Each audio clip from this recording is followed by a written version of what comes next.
Good morning. Before you introduce Sir, I have two words to say. It's a great day for us. How many of you might have seen a reading called K.C. Bhattacharya, Slavery of Spirit? Did you see it? Okay.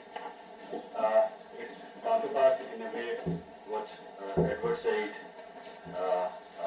has done.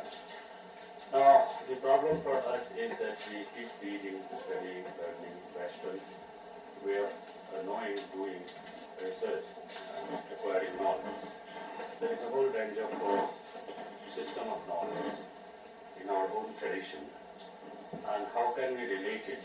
So particularly, but these are all basically either in Tamil language, mostly the Medapart, or Sanskrit language. And the Indian universities do not promote it. We have limitations. We don't know even languages of it. And much less, none of us refer to those way of looking at knowledge system. So the Nyaya system, or Nyaya philosophy, it's not related to justice. So it's not something like theory of justice, Wall said, whatever. It's a way of knowing things. Proving things is proving things. So it's a theory of knowledge. Out of the six-fold theory of knowledge, one of them is the sir would be speaking on that idea. So let us. Who is introducing? You. A very good morning, everyone. It is a great honor and pleasure to extend a warm welcome to Dr. Vishnupad Mohapatra, Professor at the Department of Nyaya, Sri Lal Bahadur Shastri, Sanskrit National University. Sir is a distinguished scholar. It's Lal Bahadur Shastri National Sanskrit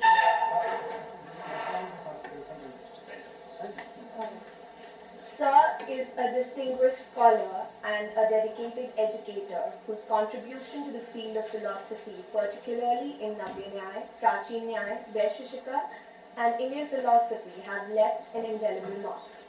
Sir holds an impressive academic record with qualifications that include Navya Nyaya Acharya, Sarv Darshan Acharya, PhD, and B.Litt. His journey in academia spans over 18 years, during which he has not only imparted knowledge to countless students, but has also actively engaged in various scholarly pursuits.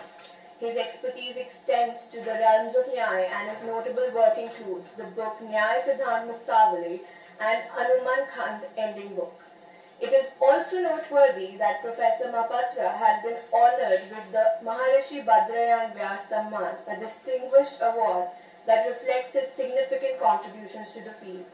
Additionally, he has received the Abhinandan Samman by the Muslim Rashtra Manch, further highlighting his impact beyond the academic realm.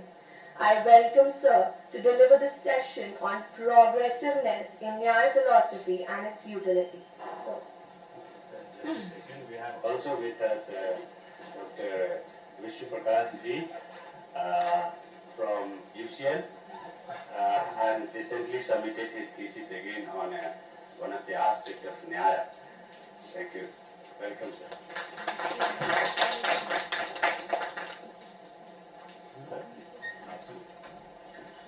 मन्नाथस्य जगन्नाथः मद्गुरुस्य जगद्गुरु मदात्मा सर्वभूतात्मा तस्मै श्री गुरवे नमः मुखं करोति वाचालं पङ्गुं लङ्घयते गिरिं यत्कृपातमहं वन्दे परमानन्दमाधवम् विद्यासंगदयोद्रेकाद् अविद्यार्जनीख्यै जगदेति नमस्तस्मै कस्मैश्चित् विश्वतस्तिसे। पहले आपको बता दूं, मैं आप लोगों से क्षमा प्रार्थी हूँ, क्योंकि हम लोग ओरिजिनल संस्कृत के हैं, तो इसलिए इतनी इंग्लिश के हम लोग नहीं बोल सकते। फिर भी प्रयास करेंगे, कुछ जहाँ जहाँ टेक्निकल फॉर्म आएंगे तो उसको हम अंग्रेजी में बताएंगे, फिर भी हम हिंदी में ही बताएंगे, क्योंकि हमारे भारतीय संस्कृति जो है मुख्यतः हिंदी पर ही आधारित है, हम इतने मान के चल सकते हैं। तो उसी आधार पर अगर आप लोग को कोई प्रॉब्लम ना हो तो मैं हिंदी में ही बोलूंगा। और पहले तो मैं स्वागत करता हूँ, अभिनंदन करता हूँ हमारे चंचल साहब हैं, जिन्होंने ICSSR से ग्रांट लिया और नेशनल लॉ यूनिवर्सिटी में आपके समूह में ये प्रोजेक्ट को प्रेजेंट करने का एक प्रयास किया, तो मैं उनको पहले साधुवाद देता हूँ। उसके साथ आपके आयुष जी हैं और आप सभी जो है श्रोता के रूप में, क्योंकि श्रोता भी 3 प्रकार के होते हैं, एक श्रोता होते हैं, एक सरलता होते हैं, एक श्रोता होते हैं। श्रोता मैंने सो के सुनता है, आप लोग जानते होंगे। सरलता जो होता है, पान की जो सुपारी होता है वो काटते काटते सुनता है, हाँ बहुत अच्छा कथा हुई। फिर उसके बाद श्रोता, हम लोग श्रोता बन के ही सुने। तो आप लोग का भी बहुत बहुत स्वागत है, अभिनंदन है। आपको सबको प्रणाम करते हुए हम भारतीय दर्शन की परंपरा में न्याय दर्शन की परंपरा और न्याय दर्शन की जो लॉजिक सिस्टम है वो कहाँ पर टिकता है, हम उसके संदर्भ में कुछ यहाँ पर पूर्व पक्ष में रखेंगे। उसके बाद उसमें जो है कहाँ कहाँ दोष को लेकर विचार किया गया, जिसको हम लोग हेत्वाभास करते हैं, फिलोसफी करते हैं, तो उसके लेकर भी हम विचार करेंगे। पहले हम आते हैं भारतीय दर्शन की, थोड़ा सा हम छाया को पहले बता देते हैं। हमारे जो भारतीय दर्शन है उसको हम 12 प्रकार के दर्शन के रूप में हम स्वीकार करते हैं। तो 12 कैसे होगा, तो उसको हम डिवीजन करते हैं 2। एक तो एक आस्तिक दर्शन और वैदिक दर्शन, और एक अवैदिक दर्शन के रूप में हम स्वीकार करते हैं। तो अवैदिक दर्शन में पहले आते हैं चार्वाक फिलोसफी, फिर उसके बाद आते हैं बौद्ध फिलोसफी और एक जैन फिलोसफी। तो बौद्ध फिलोसफी में 3 आते हैं संप्रदाय, 4 संप्रदाय आते हैं। एक माध्यमिक, फिर एक आते हैं युगाचार, वैभाषिक और सौत्रांतिक। चारों को हम संकेत करेंगे कैसे कैसे न्याय फिलोसफी जो है डेवलप किया, इन्हीं का बेस लेकर, बौद्धों का फिलोसफी को बेस लेकर ही आगे बढ़ते गए। तो उसके बाद आते हैं जैन फिलोसफी। फिर वैदिक ट्रेडिशनल में 6 फिलोसफी आते हैं। पहले आते हैं आपका सांख्य फिलोसफी आते हैं, जिसको महर्षि कपिल ने लिखा है। फिर उसके बाद महर्षि पतंजलि का योगा फिलोसफी। फिर उसके बाद आते हैं हमारा जैमिनी जी का जो है मीमांसा फिलोसफी। किंतु उसके बीच में न्याय और वैशेषिक आ जाते हैं। वैशेषिक के हैं महर्षि कणाद जी। Here darshan means theories of knowledge. फिर उसके बाद फिर आते हैं आपका न्याय फिलोसफी में आपके बाद गौतम आते हैं। और महर्षि जैमिनी के, जिसको हम कहते हैं पूर्व मीमांसा, केवल वेदार्थ का विचार करने का ही प्रसक्ति उसमें है। जो हम वैदिक वाक्य है उसका हम कैसे कैसे उसका अर्थ को निकालेंगे, तो उसका विचार करने वाला जो है हमारे मीमांसा दर्शन है, पूर्व मीमांसा जिसको कहते हैं। और उत्तर मीमांसा में वेदांत फिलोसफी आते हैं। उस वेदांत फिलोसफी में भी बहुत सारे संप्रदाय आते हैं, जिसमें अद्वैत को लेकर आचार्य शंकर चलते हैं। जीव और ब्रह्म का जो है कोई भेद नहीं है, तादात्म्य मान के चलते हैं, तो ये अद्वैत फिलोसफी का है। फिर विशिष्टाद्वैत जो आते हैं तो वो जीव और भेद ईश्वर में ब्रह्म में जो है भेद मानकर भी उन्हें कहते हैं विशिष्ट अंतर्गतता, वो एक विशिष्ट होता है, क्योंकि वहां पर वो कहते हैं कि सगुण ब्रह्म की वो उपासना करते हैं, जिसको चलते शंकराचार्य जी अंतिम काल में जो है उनको उपासना विधि में जो है स्तोत्र रत्नावली इत्यादि लिखना पड़ा। Advaita is similar to what Descartes started, sir. Yes, yes. Descartes started meditations. He talks of essence. The entire philosophy. बात है कि हमारे जो इंडियन ट्रेडिशनल की जो फिलोसफी है उन्हीं का एक एक टुकड़ा को लेकर पाश्चात्य फिलोसफी, जैसे आप डेकार्ट की बात करते हैं, कांट जो विज्ञानवाद को लेकर चला। फिर लक जो आए, लक हमारे जो जॉन लक जो आते हैं, तो ऊपर न्याय की फिलोसफी प्रत्यक्ष जो और अनुमान की जो प्रणाली है उसको लेकर विचार की। फिर आपका अरस्तु आते हैं, तो वहां भी अनुमान means इन्फरेंस अनुमान, what we study in research method causal inference. है ना। और इन्फरेंस नॉलेज जो होता है वो होता है आपका अनुमिति, जिस पर हम लोग परसेप्शन करते हैं। तो परसेप्शन जो होता है प्रत्यक्ष होता है, और तो परसेप्शन ऑफ नॉलेज जो होता है, नॉलेज ऑफ परसेप्शन जो करते हैं वो प्रत्यक्ष ज्ञान होता है। तो ज्ञान और साधन में भी भेद है, उसको हम आगे चर्चा करेंगे। जहां जहां आपको असुविधा हुई तो आप बताएंगे, तो हम फिर उसको सरल, जितने सरल शब्द से करने का भी प्रयास करेंगे। हमारा दृष्टि यह है कि सार का भी यही दृष्टि है कि कुछ हमारे जो भारतीय परंपरा में जो हमारा ज्ञान की जो परंपरा है, उस परंपरा को कुछ हम समझ लें, जिससे आगे चल के हम प्रवृत्त हो और पढ़े लिखे और आगे हम अपने डिलीवर करें। वो तो अपनी अपनी दृष्टि होती है। तो फिर आते हैं उसमें जो है विशिष्टाद्वैत परंपरा एक आते हैं रामानुजाचार्य का। फिर द्वैत परंपरा आते हैं मध्वाचार्य का। तो वो कहते हैं जीव और ब्रह्म दोनों भिन्न भिन्न पदार्थ हैं, तत्व हैं, इसको लेकर चलते हैं। फिर उसके बाद निम्बार्काचार्य आते हैं तो वो शुद्धाद्वैत परंपरा को व्यवस्थापित करते हैं। फिर वल्लभाचार्य आते हैं तो द्वैताद्वैत को व्यवस्था करते हैं। फिर उसके बाद अंतिम अंत को आते हैं वैष्णव संप्रदाय में, वो आते हैं चैतन्य महादेव आते हैं, चैतन्य महाप्रभु जो आते हैं वो करते हैं, वो अचिंत्य भेदाभेद परंपरा को व्यवस्थापित करते हैं। अचिंत्य भेदाभेद माने जो आप ब्रह्म और जीव के बीच में जो भेद मान रहे, अभेद मान रहे हैं, वो अभेद कैसा होगा। कुछ लोग तादात्म्य अध्यस्त मानते हैं, मतलब आरोप करते हैं, वो कहते हैं उसका हम चिंतन नहीं कर सकते। अर्थात राधा और कृष्ण का जो तादात्म्य है उसको हम कहीं निर्वचन नहीं कर सकते, कोई शब्द से हम बता नहीं सकते हैं, इसलिए उसको कहते हैं, तो इसलिए उसको कहते हैं अचिंत्य भेदाभेद करके वो अपना एक सिद्धांत वहां पर बताते हैं। तो इस प्रकार हमारे एक भारतीय दर्शन की परंपरा चली। अभी और एक संप्रदाय भी निकल के आया, स्वामीनारायण संप्रदाय। अभी एक विशेषतः गुजरात प्रदेश में स्वामीनारायण संप्रदाय का एक प्रचार चलता है, जिसके भाष्य जो लिखे हैं हमारे स्वामी जी लिखे हैं, अभी ध्यान नहीं आ रहा स्वामी जी का नाम, तो एक स्वामीनारायण संप्रदाय चलता है। तो वो क्या करते हैं, उनका कहना है कि नहीं, जीव और ब्रह्म जैसे आप दो तत्व मानते हैं, उसके लिए उन्होंने तीन तत्व माना, जीव ब्रह्म, उसके ऊपर एक पुरुषोत्तम तत्व को स्वीकार किया। जिस प्रकार भगवत गीता में आता है द्वाविमो पुरुषो लोके क्षरश्चाक्षरयोच क्षरः सर्वभूतानि उतस्तक्षर उच्यते उत्तम पुरुषस्तन्न परमात्मा तदाहुत करके इस प्रकार जो वाक्य आता है, तो उसको लेकर क्षर ब्रह्म, अक्षर ब्रह्म और एक पर ब्रह्म, इस प्रकार तीन तत्व को लेकर स्वामीनारायण संप्रदाय जो है वो हमारा एक संप्रदाय भी इस समय चल रहा है। तो इस प्रकार भारतीय दर्शन का जो है परंपरा चलती आती है। अब आते हैं न्याय परंपरा में, क्योंकि शास्त्रीय परंपरा में क्या होता है, पहले सूत्र लिखा जाता है, फिर उसके बाद उस पर भाष्य लिखा जाता है। सूत्रार्थ को हमको प्रतिपादन करने के लिए, सूत्रार्थ का विस्तृत अर्थ को जानने के लिए हमको क्या करना पड़ता है, एक व्याख्या ग्रंथ जो लिखते हैं उसको हम भाष्य के रूप में स्वीकार करते हैं। फिर भाष्य में कहीं न्यूनता हो जाए, उस न्यूनता को परिहार करने के लिए हमको वार्तिक ग्रंथ लिखना पड़ता है। तो उसी प्रकार क्रम में आते हैं, पहले सूत्र महर्षि अक्षपाद गौतम ने लिखा, फिर उसके बाद आते हैं भाष्य हमारे भाष्य मुनि ने लिखा, फिर उसके बाद आते हैं वार्तिक जो है भरद्वाज उद्योतकर लिखते हैं, फिर उसके बाद वार्तिक के ऊपर आप लोग जब जानते हैं कि मिथिला के जो होंगे, तो पहले तो न्याय का जगत माना जाता है तो मिथिलांचल ही माना जाता है। तो मिथिलांचल में ये प्रतिष्ठित हुए वाचस्पति मिश्र जी, तो उन्होंने न्याय वार्तिक तात्पर्य टीका, और कहने का तात्पर्य वाचस्पति मिश्र जो थे सर्वतंत्र स्वतंत्र थे, कोई ऐसा फिलोसफी नहीं है जिसमें वाचस्पति मिश्र ने न लिखा हो। अर्थात जब सांख्य फिलोसफी लिखने गए, सांख्य सूत्र के ऊपर उन्होंने फिर लिखा, सांख्य तत्व कौमुदी जब लिखने लगा, तो उनमें उन्होंने क्या किया, पूरा सांख्य बन गए।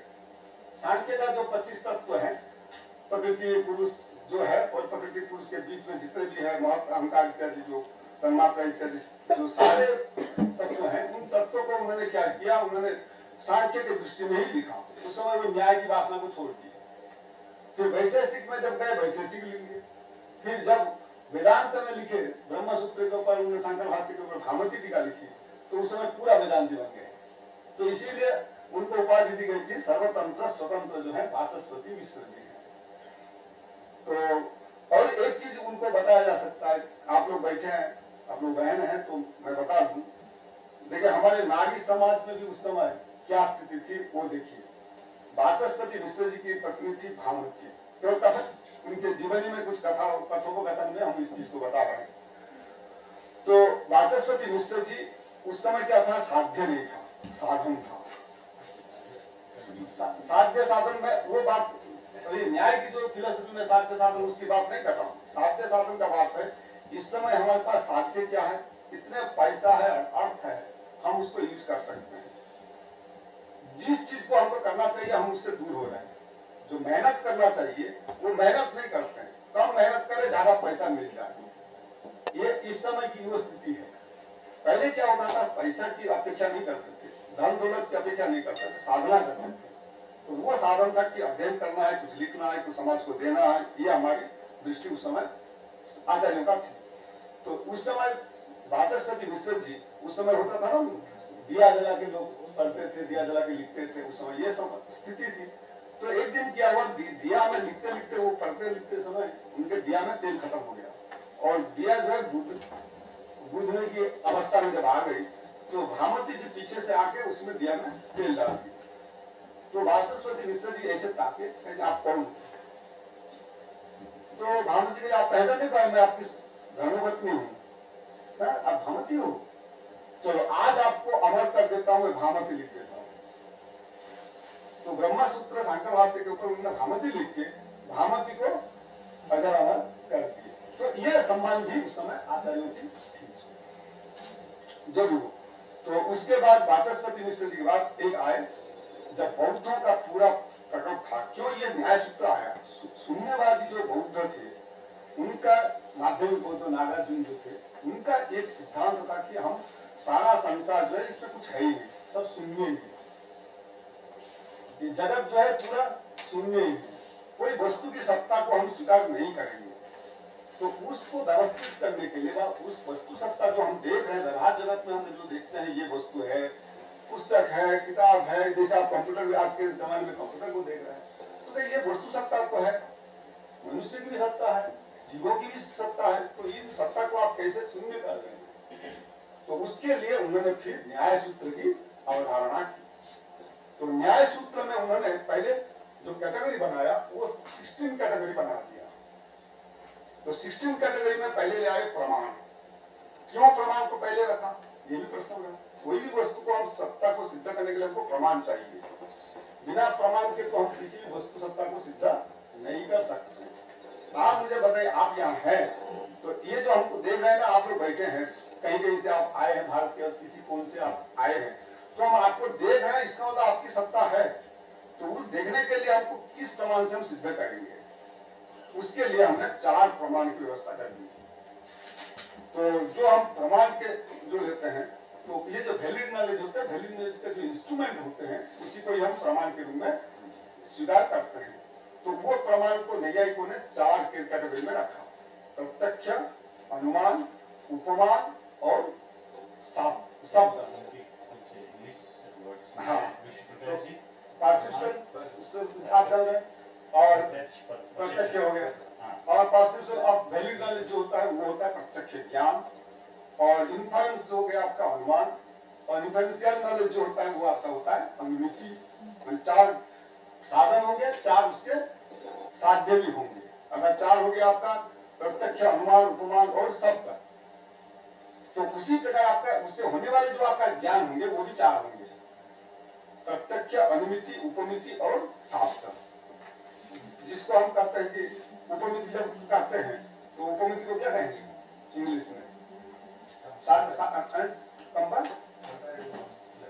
कंपैरेटिव नॉलेज, अर्थात सादृश्य को देखकर हम किसी वस्तु के सादृश्य को देखकर किसी को पहचानते हैं।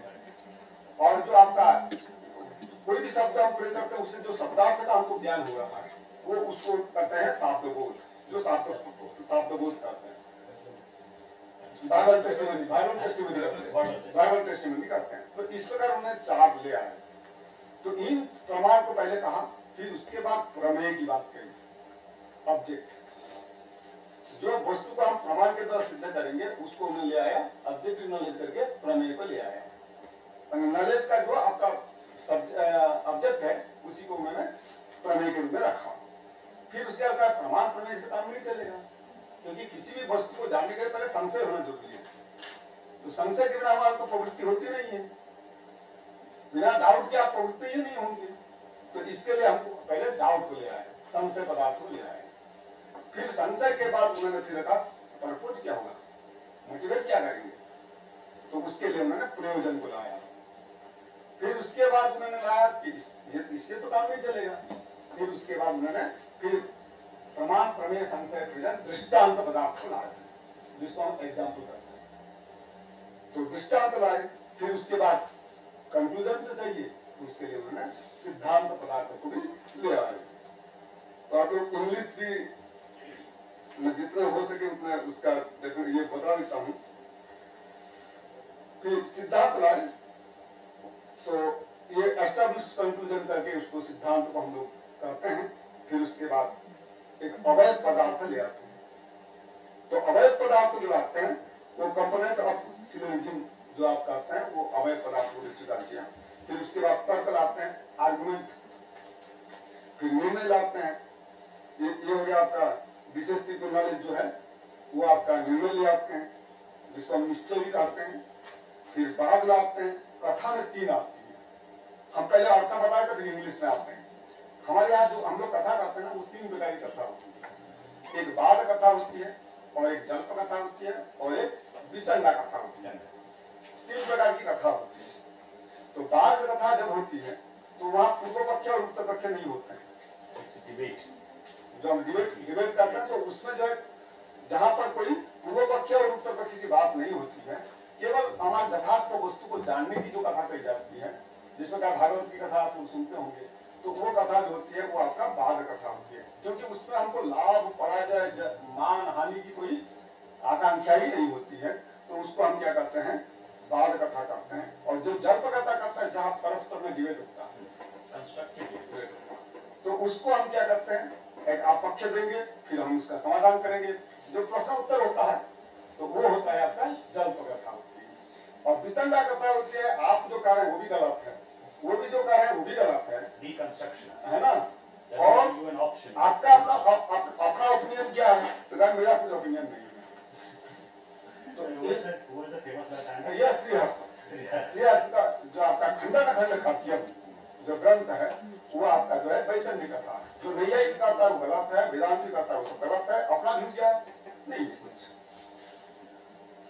तो उसके लिए 3 कथा करते हैं। अब देखिए, ये 3 कथा जो न्याय की जो ये बात थी, इसमें जो कथा की जल्प कथा होती है, देखिए आज की जो मीडिया की कल्पना है, ये न्याय से ही, मैंने अक्षयपाद गौतम का जो सिस्टम था उसमें उन्होंने कहा गया कि जल्प में क्या क्या होनी चाहिए।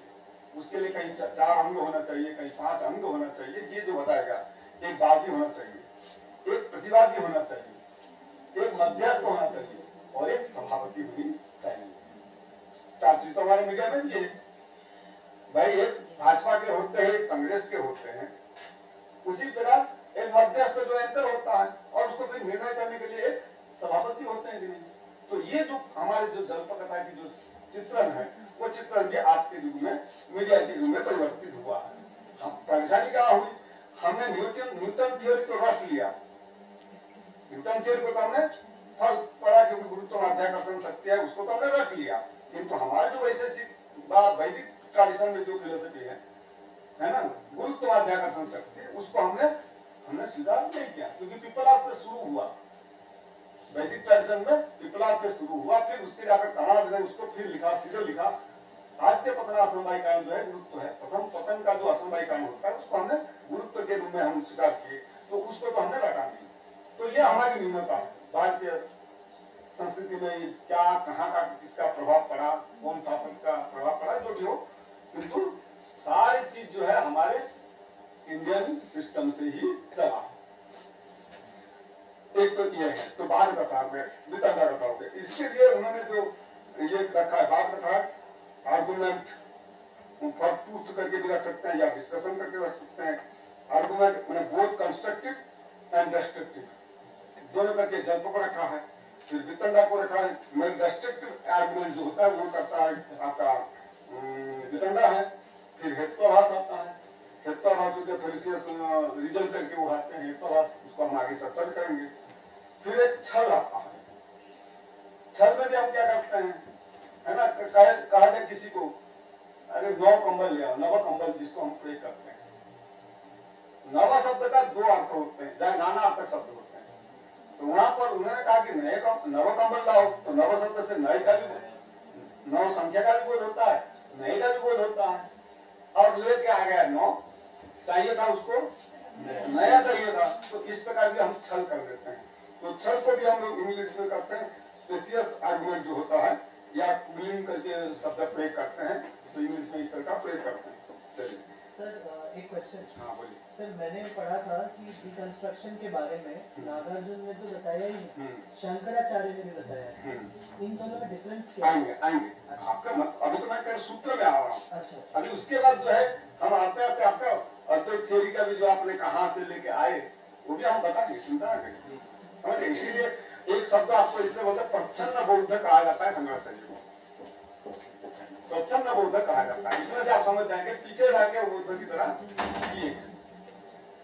फिर उसके बाद जाति पदार्थ एक माना है ना, ऑब्जेक्शन करके उन्होंने जाति पदार्थ और एक निग्रस्तन करके सिलोजिज्म का माना है। तो इस प्रकार 16 कैटेगरी हमारे यहाँ न्याय फिलोसफी में दिया गया। परवर्ती जो है आचार्य जब आएंगे तो बताएंगे। तो फिर उसके बाद जब भाष्य हुआ, वार्तिक हुआ, फिर तात्पर्य टीका हुई राजसूत्र मिश्र का, फिर उसके बाद ये आया कैसे, पहले नागार्जुन आए, तो नागार्जुन ने पहले जगत को शून्यवान आया, फिर उसके बाद आ गए न्याय फिलोसफी ने ये 16 कैटेगरी को प्रेजेंटेशन किया। जब प्रेजेंटेशन किया उसके बाद फिर आए आपके दीननाथ आ गए। तो दीननाथ क्या किए, उन्होंने कहा कि नहीं वस्तु सत्ता तो है किंतु क्षणिक है। कोई भी वस्तु हम देखते तो है किंतु वो क्षणिक है।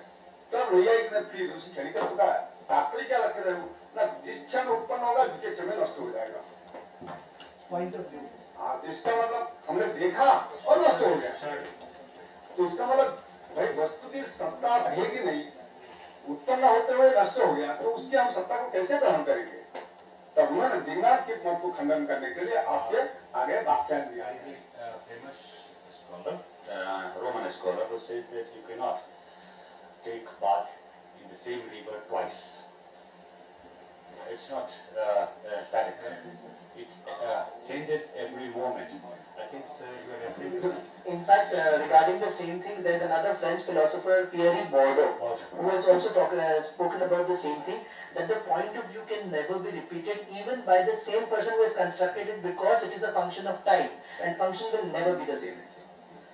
ठीक है सर, यहीं से बना होगा सर। सब यही सर दीननाथ ने इसको बताया। तो सर सबसे पहला सेंटेंस वही बोले थे कि जितने पाश्चात्य दर्शन है ना, उनका कहीं ना कहीं यही से पिकअप है। सब है। बात है कि हमने एक चीज को पकड़ते हैं तो हम पूरा उसका जड़ तक जाते हैं। भारत की परंपरा में उनका क्या है, हमारे एक एक टुकड़ा को लेकर विचार करते हैं। ये थोड़ा सा exaggerated होता है क्योंकि history cannot prove that at the same time West was connected in that manner that they borrowed it from. Fine, when Europeans arrived here, 10th century or so, because the connection is not established during that. But there are two very nice books. One is called Al-Ghazali, The Incoherence of Incoherence. And there are two Arabian writers. They are credited to connect Europe, Roman knowledge and modern European knowledge to Arab and India. So these are two books. I am forgetting the name. One is Khaldun. Yes, please. One is Khaldun, and other one is Khaldun और बाकी आपने जो एक कहा Al-Ghazali है और एक हाँ, something Khaldun. something है उनका नाम. वही Khaldun का सर्च होना चाहिए। Incoherence of inquiries. Incoherence of incoherence. Incoherence of coherence. नहीं, incoherence of incoherence. Incoherence of incoherence. And there is another discontinuity of discontinuity. Continuity of discontinuity. So my point is, it is the Arabian scholars who are seen to have connected both the words. ठीक है। जी. No, because countries like Spain and southern parts of France were Muslim by the time, during the time, and moreover, we can see connections like that. It is not like we have to relate. Same people, Yeah. we are all human beings, so they can also conceive the same Same ideas. idea. It doesn't have to be necessarily that. Right? That's what Matilal says. Vimalkesh Matilal says. ठीक है sir, चलो Yes, it is. It is. कहीं परेशानी तो बताइएगा, है ना। साथ बैठे हैं कुछ अंग्रेजी में आप लोग को तो दीननाथ जब इन्होंने खंडन किया तो दीननाथ के खंडन करने के लिए हमारे बादशाह दिया है। फिर बादशाह जी का फिर खंडन करने के लिए आपके सर इनका जो बेसिक बुक्स है उनका नाम है, थोड़ा पीरियड बताएं। इनका जैसे नागार्जुन दीननाथ ये हम लोग मानते हैं द्वितीय शताब्दी के जो है, प्रथम शताब्दी के पूर्ववर्ती जो है हमारे अपना गौतम आए। उसके पहले तो नागार्जुन थे। उसके बाद जब द्वितीय शताब्दी में भाष्य लिखे, जिसका मतलब प्रथम शताब्दी के आसपास पहुंच गए आपके धर्मपीठ थे। वो ऑर्डर से पढ़ोगे। नागार्जुन शुरू हुआ था। नागार्जुन हुआ, उसके बाद नागार्जुन का पीरियड क्या था? नागार्जुन का टिप्पू मूर्ति गौतम के पूर्ववर्ती, गौतम का प्रथम शताब्दी की माना जाता है। So, गौतम बाद में आए। गौतम बाद में आया, नागार्जुन के बाद। पहले आपके नागार्जुन आए, नागार्जुन के बाद प्रथम शताब्दी में गौतम जी आए, गौतम के बाद जो है द्वितीय शताब्दी में आ गया आपका दाक्षायन भाष्य। इसका मतलब इस बीच में आ गया आपके दिग्नाग आ गए। तो दिग्नाग पहले आए थे या बाद से आए थे? यदि बादशाह उनका खंडन कर रहे हैं, इसका मतलब वो पूर्ववर्ती हो गए। फिर उसके बाद धर्मकीर्ति आए, तो धर्मकीर्ति ने बादशाह को काटा, बादशाह को जब मत को खंडन किए तो फिर वार्तिक कर आए, भरद्वाज उद्योग का, भरद्वाज उद्योग का उद्योगकार करते हैं, भारद्वाज गोत्र उत्पन्न, भारद्वाज उद्योग करते हैं, बड़ी रुचि भी करते हैं उनको। तो उद्योग करने धर्मकीर्ति के खंडन किए, तो धर्मकीर्ति के खंडन करने के बाद फिर आए वसुबंधु, तो वसुबंधु ने उनको खंडन किया, इनको वार्तिका को खंडन किया। तब फिर वाचस्पति मिश्र आए, तो वाचस्पति मिश्र को फिर खंडन करने के लिए शांतरक्षित आए, तो शांतरक्षित को खंडन करने के लिए फिर आगे आपके उदयनाचार्य आए। तो इस प्रकार एक ट्रेडिशन, ऐतिहासिक ट्रेडिशन। अब इसमें भी समय को लेकर बहुत सारे मतभेद हैं, क्योंकि हमारे आप जानते हुए भारत की परंपरा इस तरह का शासकों से गुजरी है, तो उसका यथार्थ जो स्वरूप है वो कहीं मिलता ही नहीं है। कब पैदा हुए, कब हुए, किस शताब्दी का, एक अनुमानिक कहा जाता है कि इस शताब्दी के हो सकते हैं। जैसे उदयनाचार्य को भी कहा जाता है 9वीं शताब्दी को जो मानते हैं, कुछ लोग 10वीं शताब्दी मानते हैं। तो इस तरह का मतभेद आते हैं। तो उसके बाद जब फिर उदयनाचार्य को खंडन करने के लिए एक वैदल्य सूत्र लिखा गया वैदल्य के द्वारा, तब उसको खंडन करने के लिए आपके गंगेश उपाध्याय आए, जो नब्बे न्याय को व्यवस्थित किया। यहाँ तक तो हमारा इतिहास का विषय। अब आते हैं आपका सोर्स ऑफ नॉलेज में, हम आते हैं हमारे यहाँ चार प्रमाण के संदर्भ में भी मतभेद हमारे दर्शन में मिला था। पहले तो जो चार्वाक है, चाहे बौद्ध हो, जैन हो, जितने भी फिलोसोफर हैं, इंडियन फिलोसोफर हैं, कोई पार्सिप्शन को नेग्लेक्ट नहीं किया। सभी लोग पार्सिप्शन को तो माना ही, प्रत्यक्ष को बलवान माना, क्योंकि प्रत्यक्ष प्रमाण के संदर्भ में किसी को मत विरोध नहीं। किंतु वह प्रत्यक्ष जो होगा, उनके क्या क्या साधन हो सकते हैं, हम जो ज्ञान करते हैं तो उसका साधन क्या है। तो हम असामान्य शब्द में कह सकते हैं हम एक मनुष्य हैं, ठीक है, उस मनुष्य में बहुत सारी चीज है। भाई एक रूप है, उस रूप में भी एक रूपत्व जाति है, और मनुष्य का अभाव भी हो सकता है। मान लीजिए दूसरे कमरे में कोई मनुष्य नहीं है तो मनुष्य का अभाव है, तो उसको हम सब जानेंगे कैसे, ज्ञान कैसे करेंगे।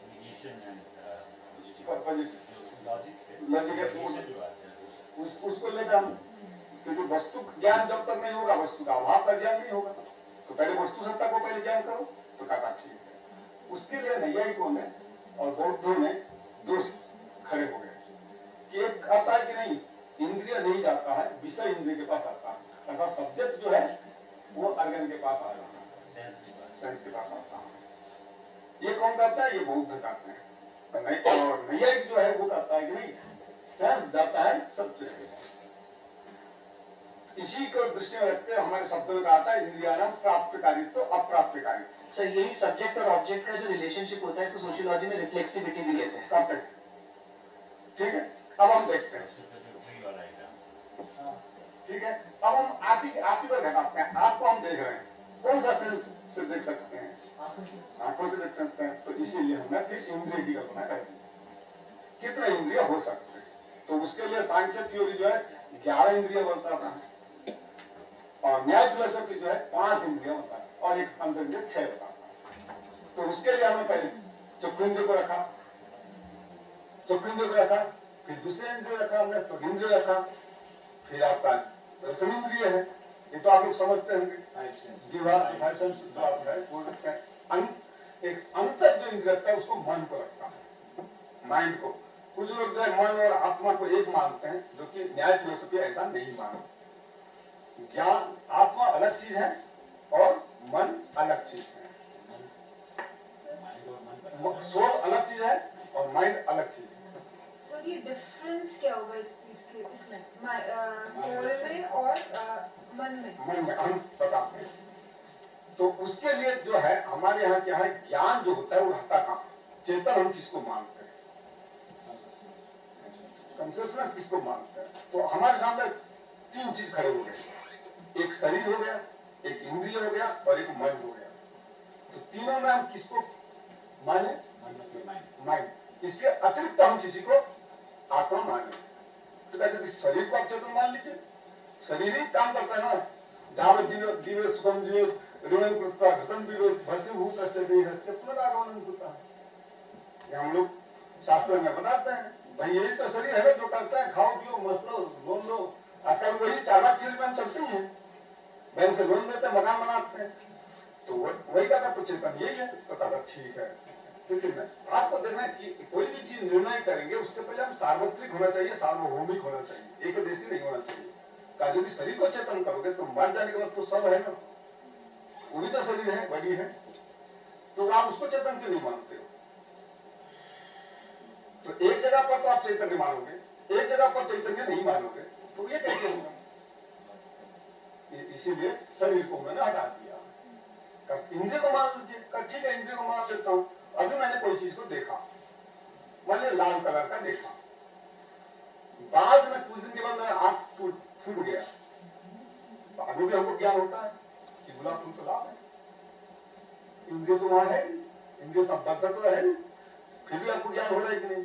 इसका मतलब ये जो ज्ञान हो रहा है, ये ज्ञान का आधार आपका ना तो शरीर हो सकता है, ना तो इंद्रिय हो सकता है। ये चारों फिलोसफी से लेकर डेवलप कर रहा है। फिर मन को मान लेते तो का मन को यदि मानेंगे तो सारे वस्तु का हमेशा प्रत्यक्ष होना चाहिए। तो इसलिए माइंड को भी उन्होंने हटाया। तब अंतर तो कहता है कि ज्ञान का आधार जो पदार्थ होगा वो कोई पदार्थ है, वो चेतन होगा, वो है आत्मा, जिसके लिए श्रुति भी कहती है, बृहदारण्यक उपनिषद में कहा था, आत्मा वारी द्रष्टव्य श्रोतव्य मंतव्य निधिध्यासितव्य। हाँ, अर्थात इसका और भी हम उसको सरल में बताते हैं कि मैंने संस्कृत में बताया कि हिंदी में आएंगे। उसको जब याज्ञवल्क्य का, आप जानते होंगे याज्ञवल्क्य महर्षि थे, उनकी पत्नी थी मैत्री, तो उनको इसी बृहदारण्यक उपनिषद को उन्होंने श्लोकाकार में समझाया, है ना। श्रोतव्य श्रुतिवाक्येभ्य मंतव्य श्लोकवत्ति मत्वा तु सततम ध्येय एते दर्शन हेतु। आत्म साक्षात्कार का उपाय क्या क्या है, श्रवण, मनन और निधिध्यासन। पहले सुनो उसको, आत्मा क्या है उसको सुनिए, फिर उसको मनन करिए, है ना, फिर उसके बाद बार बार उसको अभ्यास करिए, निधिध्यासन करिए। श्रवण करना, आत्मा के बारे में आप जानिए, आत्मा कोई तत्व है। हाँ बोलिए रमेश जी। श्रवण की बात हो रही थी, लिसनिंग से संबंधित। But you listen regarding the scriptures of Atma, not Atma. Scriptures of Atma, that's what he meant. Scriptures. हो गया। तो इसके बाद उसको मनन करिए और निधिध्यासन करिए। तो ये कहा, तो उसी को, हाँ सर बताइए। एक सवाल है कि जो हमारी कंशियंस है, जो हमारा ज़मीर है, वो हमारे दिमाग से निकलता है या हमारी रूह से निकलता है? इस पे बराए मेहरबानी थोड़ी सी रोशनी डालिए। और एक बार बोलिए। जो हमारी कंशियंस है, मतलब जो ज़मीर है, वो रूह से निकलता है या दिमाग से निकलता है? इस पर बराए मेहरबानी थोड़ी सी रोशनी डालिए। दिमाग से तो नहीं निकलता। There is a great difference in the Western way of looking at and the Indian way of looking at. हाँ आ रहा हूँ, उसी में आऊंगा। बोलिए। उपनिषद कहता है consciousness is everywhere in this universe. So consciousness is not part of body. Body has also intelligence, but this whole universe has that intelligence. This is the sentence of Upanishad. But Nyaya philosophy is different from Upanishad because Nyaya philosophy is believing on logic. So through logic you can reach to truth, or you can contemplate about the truth without logic. That's why in Indian darshan there are two words, darshan and anvisiki. So anvisiki न्याय विद्या जो न्याय विद्या है, जो sir आज बात कर रहे हैं, और दर्शन is something direct contemplation to the reality. That's Upanishad. और दूसरी बात है कि आपका वो भी जान लीजिए, नैयायिक जो है ज्ञान और सोल दोनों को डिफरेंट माना। अद्वैत वेदांती जो होते हैं वो ज्ञान और सोच दोनों एक ही है। सर एक डाउट हो रहा है। हाँ। सर आपने बताया था जीवा ब्रह्मा और परम ब्रह्म। जो ये है आपका किनका, स्वामीनारायण संप्रदाय का। इसमें ब्रह्मा और परम ब्रह्म में क्या अंतर है? हाँ। तो उनका जो है भगवत गीता को ही उन्होंने तात्पर्य है, जो क्षर ब्रह्म है और अक्षर ब्रह्म जो है, और अक्षर ब्रह्म के ऊपर एक पुरुषोत्तम ब्रह्म जो श्रेष्ठ माना गया। तो इसका मतलब जीव जो है थोड़ा अल्पज्ञ है, थोड़ा अल्पज्ञ है। जीव से ऊपर जो जाएंगे और थोड़ा सा ज्ञान होगा तो उसको अक्षर ब्रह्म कहेंगे, और परमार्थ तत्व में जाके जब पहुंचेंगे तो वो हो जाएगा पुरुषोत्तम परब्रह्म उसको कहेंगे। वो उनका भद्रेश स्वामी जी उसके भाष्यकार हैं, स्वामी भद्रेश दास जी हैं। वो वर्तमान समय में वो भाष्य हम लोग भाष्य करता कोई देखे हैं और भाष्य को भी देखे हैं। तो ये सौभाग्य मिला, तो उन्होंने एक स्वामीनारायण संप्रदाय का रखा है। तो इसको प्लीज थोड़ा सा और इजी लैंग्वेज में हम मतलब समझाएंगे। जैसे आप देखिए, हम लोग सामान्य शब्द से एक करते हैं शिष्य, शिष्य के ऊपर एक गुरु है और गुरु के ऊपर एक परम गुरु है। अब उसी को हम कहते हैं अर्जुन है, भगवान श्री कृष्ण है, और जब विश्व रूप दिखाते हैं उस समय परब्रह्म हो जाते हैं।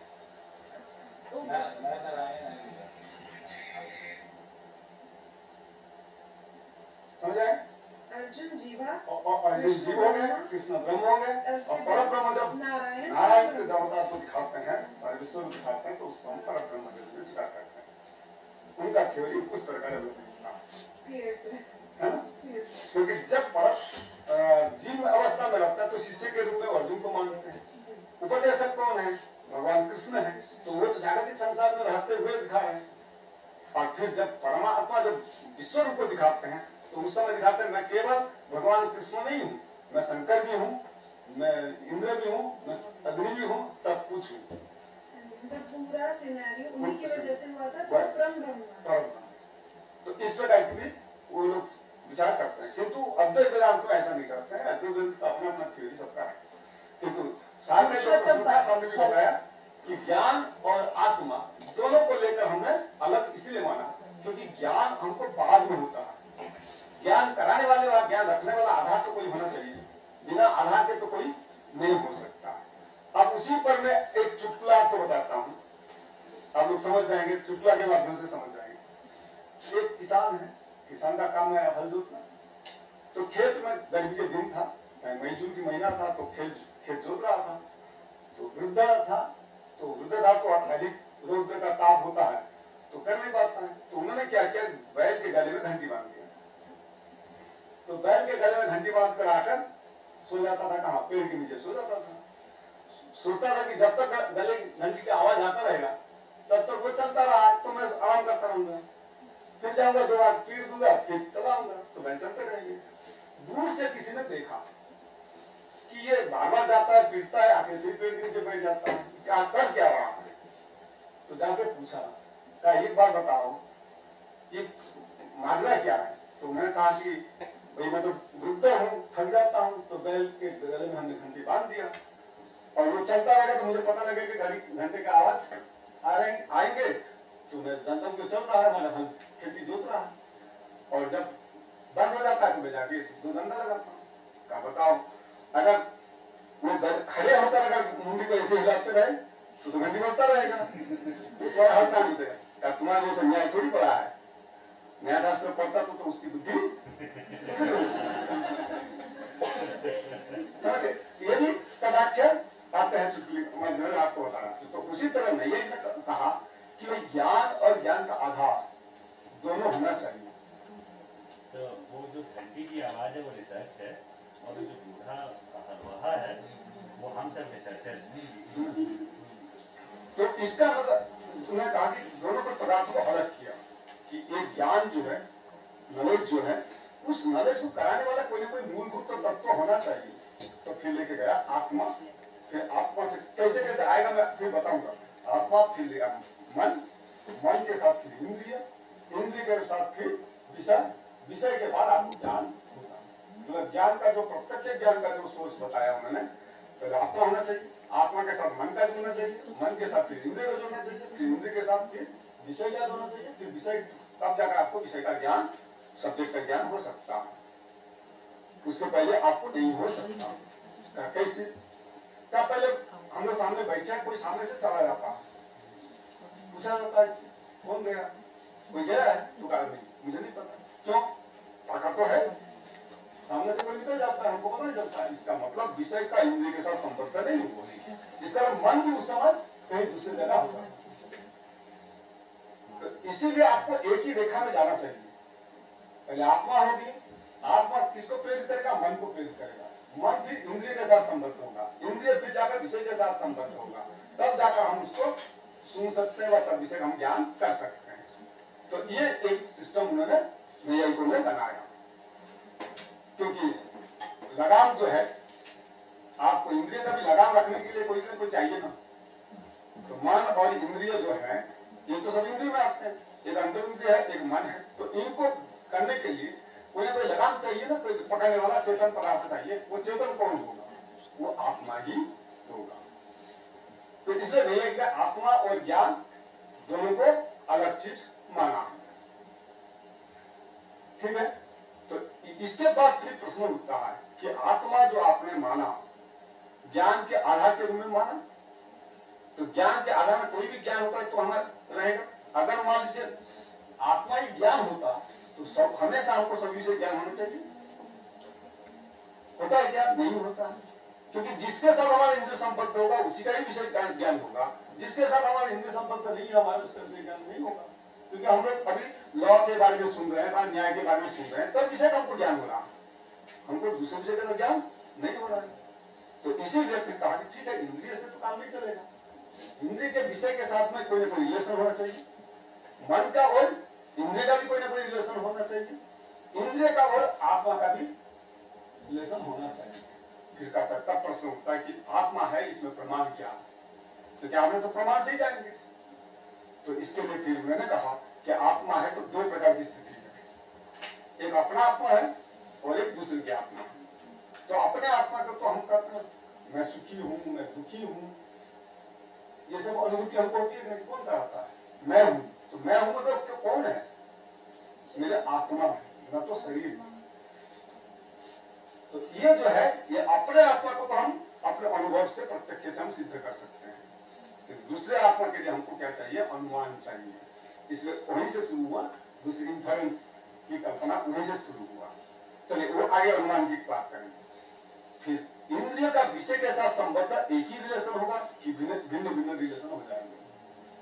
तो क्या एक रिलेशन से काम नहीं कर सकते, भिन्न भिन्न रिलेशन आपको स्वीकार करना ही पड़ेगा।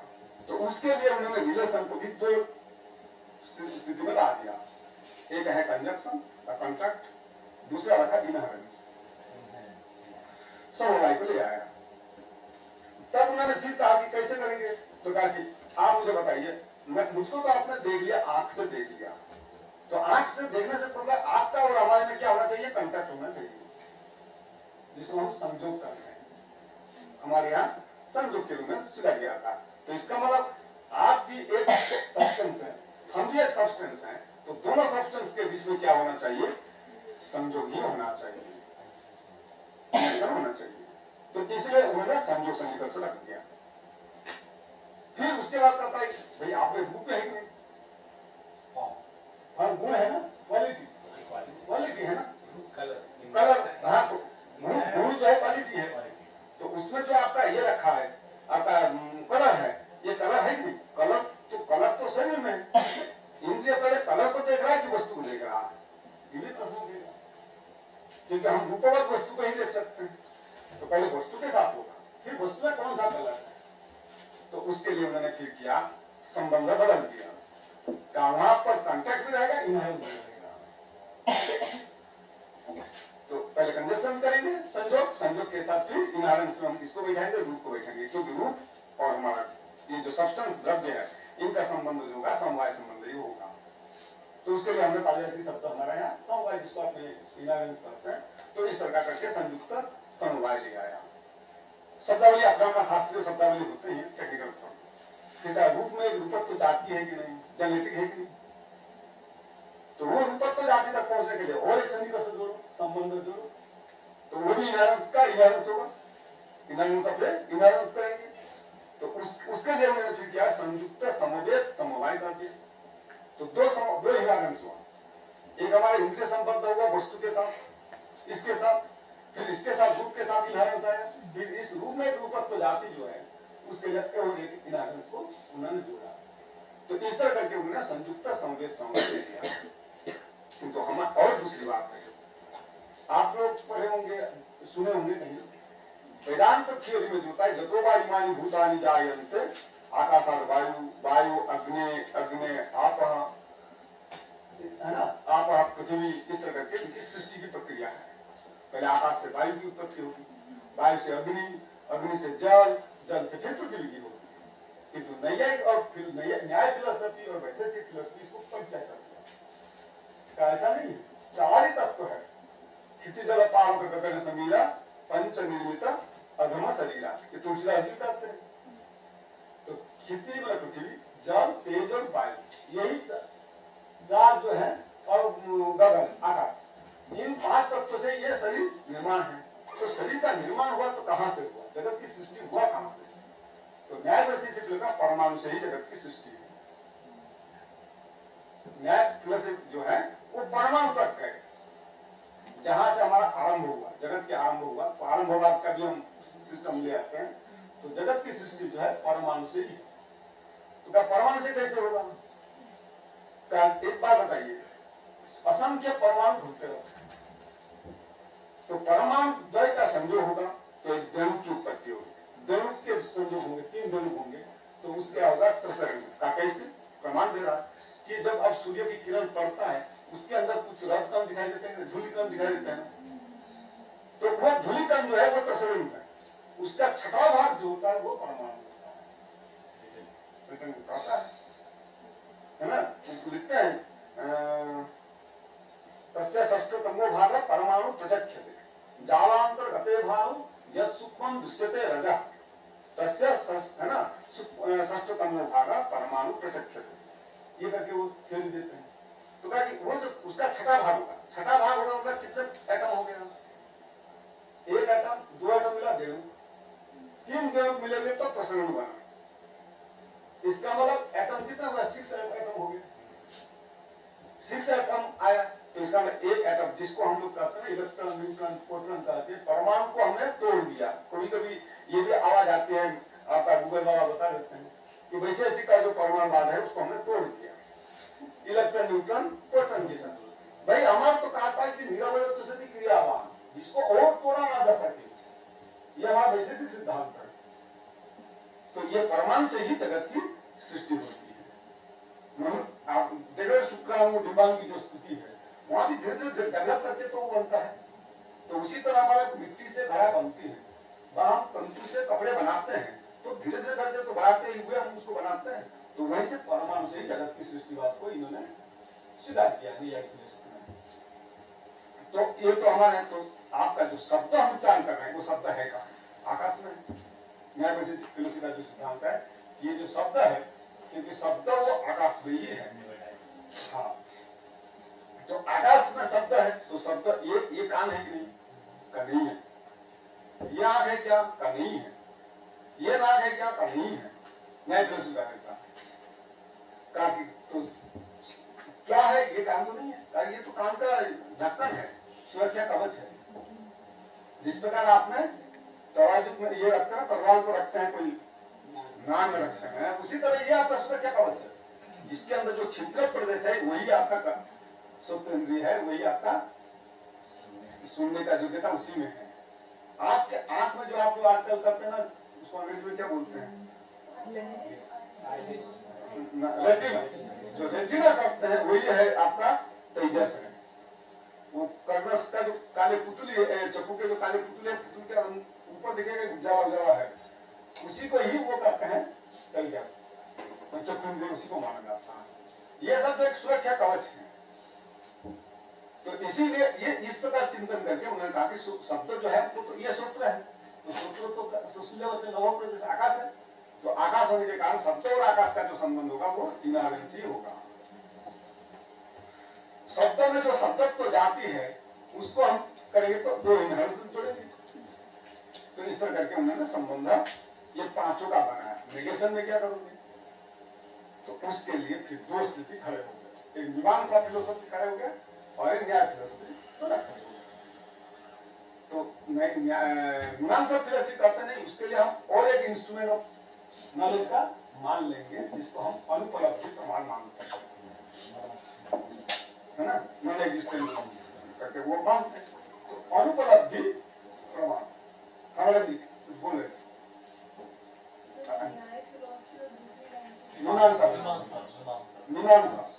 मीमांसा में भी तीन परंपराएं हैं। केवल जानकारी के लिए भारतीय सिस्टम को भी आप जान जाइए, इतना ही है, समझ गए। और ये भी हम भगवान से यही प्रार्थना करेंगे जिस प्रकार चंचल जी ने एक प्रयास किया कि हमारे इंडियन ट्रेडिशनल में लॉजिक को लाके आपके सामने प्रस्तुत करने का प्रयास किया। तो भगवत जी करें, हम लोग भी प्रयास करें, हमारे अपनी यूनिवर्सिटी में हम लोग दायित्व लेके हमारे जो जुडिशियल लॉ है, जितने भी लॉयर हैं आप लोग हैं, तो आप लोग को बुला के भी हमारे आपकी जो स्थिति है वो सिद्धांत को भी हम जाने, फिर दोनों एक टेबल पर बैठे और उसको एक अंतिम निर्देश दिशा तक हम पहुंचा दें, तभी होगा। यही हमारा विंशति का मैंने विकसित भारत का सपना पूरा होगा। जो भी हो वो तो सरकार का नियम है कि तो हम लोग को ये करना चाहिए। ये नहीं, हमारे जो परमाणुवाद है, फिजिक्स की जो परमाणुवाद है, उसको भी हम लोग एक टेबल पर बैठ के उसको भी लाना पड़ेगा कि भाई हमारा वैदिक ट्रेडिशन जो कर रहा है वो सही है, कहाँ तक ठीक रहा है, और आपका जो प्रैक्टिकल थ्योरी प्रैक्टिकल में आ रहा है वो भी कहाँ तक सही है, उसको दोनों को लेकर चलना चाहिए। चलिए, चंचल जी का तो हमारे चंचल साहब का तो पूरा प्रयास है, उसमें हमारे आयुष जी हैं और सार जी हैं, मृत्युंजय जी भी हैं, तो है, और आप लोग की सानिध्य चाहिए, सहयोग चाहिए। चलिए, ये हुआ। तब नेगेशन में जहां स्थिति आई तो उनके लिए दो खड़े हो गए। तो ये अनुपलब्धि प्रमाण जब मानता का विषय है नहीं भाई, यहाँ पर कोई ऐसा तत्व है कि है नहीं, भगवान शंकर की मूर्तियां है नहीं, तो उस मूर्ति को हम कैसे जानेंगे? तो अनुपलब्धि प्रमाण से जानेंगे। वस्तु की उपलब्धता नहीं है, साक्षात्कार हो ही नहीं रहा। मैं ये कहता ऐसा नहीं है। वस्तु सत्ता का जब तक परिचय नहीं होगा तब तक वस्तु सत्ता का अभाव का परिज्ञान नहीं हो सकता। इसीलिए उन्होंने लिखा जो ज्ञान उपलब्धि। हम लोग के यहाँ शब्द जो दिया था जो ज्ञान उपलब्धि, अर्थात वस्तु की योग्यता पहले हो तभी जाकर हम उसकी उपलब्धि कर सकते हैं। तो उसके लिए उन्होंने दो रिलेशन बदल दिया, विशेषण विशेष से भाव संबंध ले आया। तो उसको जो है हम लोग भी शब्दावली में आपके अंग्रेजी शब्दावली में, देखिए मैं इतना अंग्रेजी का हूं नहीं, हाँ, पार्टिकुलर क्वालिफिकेशन रिलेशन, ये विशेष और विशेष से भाव संबंध एक उन्होंने स्वीकार किया। पार्टिकुलर क्वालिफिकेशन रिलेशन करके उन्हें स्वीकार, ताकि कोई भी ज्ञान होगा, क्योंकि हमारे यहाँ ज्ञान भी विचित्र है, किंतु समस्त ज्ञान को हम विशिष्ट ज्ञान मानते हैं, क्योंकि हम प्रत्यक्ष को भी दो प्रकार की स्थिति में ले आते हैं, एक सविकल्पक और एक निर्विकल्पक। इनडायरेक्ट परसेप्शन ये होगा नहीं, actually it's little complicated. Nirvikalpak means nishprakar jnana, Savikalpak means sabprakar jnana, where you actually know all the मतलब मैं उसको थोड़ा सा हिंदी में बता दूं तो आप लोग को शायद अगली बार पता लग जाएगा।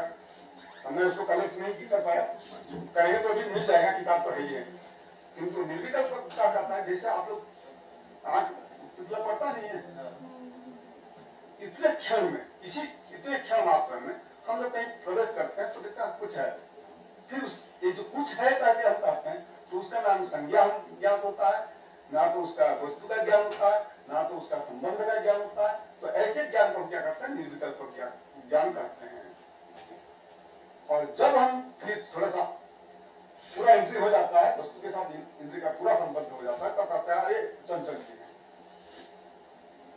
मैंने निमेष पलक जो हमारा होता है ना, पलक झटकता है, जैसे इतने क्षण हमको होता है कि कुछ है, उसके बाद हमको ज्ञान होता है कि हम वस्तु है। तो उस पूर्व ज्ञान को जो है हम निर्विकल्पक ज्ञान मानते हैं, और उसके बाद जो है हम सविकल्पक ज्ञान में आते हैं, जो ये चंचल जी है। तो क्योंकि चंचल जी में हमको चंचल का नाम का भी ज्ञान हो गया, पिंड का भी ज्ञान हो गया, पिंड का संबंध का भी ज्ञान हो गया, तो उसको हम सविकल्पक ज्ञान करते हैं। तो इस प्रकार प्रत्यक्ष का दो डिवीजन वहां पर भी बताया गया। तो सविकल्पक ज्ञान जो है समस्त विशिष्ट ज्ञान होता है। कोई भी हमको ज्ञान होता है तो विशेषण और विशेष्य दोनों लेकर ही हम चलते हैं। कोई ऐसा नहीं कि खाली विशेष का ही ज्ञान कर लें, विशेषण का ज्ञान नहीं होगा, ऐसा नहीं हो सकता। हाँ, ऐसा कह सकते हैं कि निर्विकल्प में there is no relationship between the perceived and the perceiver. वहाँ पे रिलेशन अभी established, लेकिन सविकल्प में there has been a relationship has been established between perceived and the perceiver.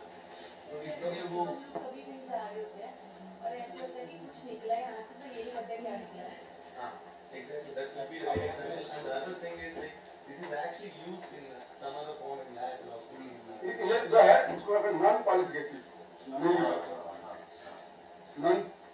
जो ज्ञान होता है उसको हम निर्विकल्पक करते हैं, और सविकल्पक जो करते हैं वो डिटर्मिनेंट नॉलेज जो है वो हमारा सविकल्पक ज्ञान है। तो इस प्रकार हम लोग दो प्रकार की प्रत्यक्ष की प्रक्रिया को भी हम स्वीकार करते हैं, और डिटर्मिनेंट नॉलेज जो होता है सविकल्पक ज्ञान वही हमारा विशिष्ट ज्ञान है। तो समस्त ज्ञान जितने भी जगत में है निर्विकल्प ज्ञान को छोड़कर सब विशिष्ट ज्ञान आपको ही होते हैं। ठीक है, ये इस प्रकार की हमारे प्रत्यक्ष की वहां पर दिया गया, और उसमें हम शास्त्रीय दृष्टि में विचार करें तो बहुत सारे सूक्ष्म विचार भी हम लोग कर सकते हैं। तो इस प्रकार आत्मा के साथ मन के साथ इंद्रिय के साथ फिर विषय, तभी जाकर विषय का ज्ञान आपको होता है। ये हमारा प्रोसेस है। ठीक है सर। फिर उसके बाद आते हैं जब आपने प्रत्यक्ष की ये चीज कर दी, फिर एक प्रश्न उठेगा सर एक चीज। हाँ, सर जो निर्विकल्प ज्ञान है, थोड़ा सा मैंने गूगल किया है, हाँ, क्वेश्चन आया। हाँ, सर कुछ एंट्रीज ये भी बता रहे हैं कि निर्विकल्पक जितना नहीं भी जानते हैं, इसका एक और मतलब ये भी है आप कभी नहीं जान भी सकते हैं। क्या ऐसा भी नहीं बियॉन्ड अपने माइंड के नॉलेज के मतलब हमारे जो सेंसेस है उसको परसीव नहीं कर सकते। ये बात सही है। हाँ। मतलब हमारा नॉलेज वहां तक नहीं पहुंच रहा है, नॉलेज का सब्जेक्ट नहीं हो रहा है, नहीं, ये आपका विषय हो सकता है। अच्छा। किंतु ये अलग चीज है, आपका ज्ञान नहीं हो सकता। जिस समय कंप्यूटर आया, हमारे ज्ञान के विषय कंप्यूटर नहीं, किंतु कहीं ना कहीं तो था। और एक एग्जांपल है, मैं बैक्टीरिया वायरस को नहीं देख सकता, लेकिन इसीलिए कहते हैं आपका परमाणु तो आप इंद्रिय के द्वारा देख नहीं सकते, किंतु परमाणु नहीं है ये आप निषेध नहीं कर सकते। इसलिए आपका आप, क्योंकि हमारे यहाँ चार चीज जो होते हैं वो बिना विषय के होते नहीं है। ज्ञान, इच्छा, द्वेष, प्रयत्न, ये चार जो होते हैं सविषय होते हैं, तो सब्जेक्ट को लेके ही चलते हैं। कोई ऐसा ज्ञान हो बताइए जिसका कोई विषय न हो, कर सकते हैं। हमने उदाहरण देते हैं, खा पुष्प, आकाश का कुसुम, आपका ज्ञान का विषय हो सकता है? क्यों नहीं हो सकता? पुष्प तो है, आकाश भी है, किंतु आकाश में पुष्प होता ही नहीं।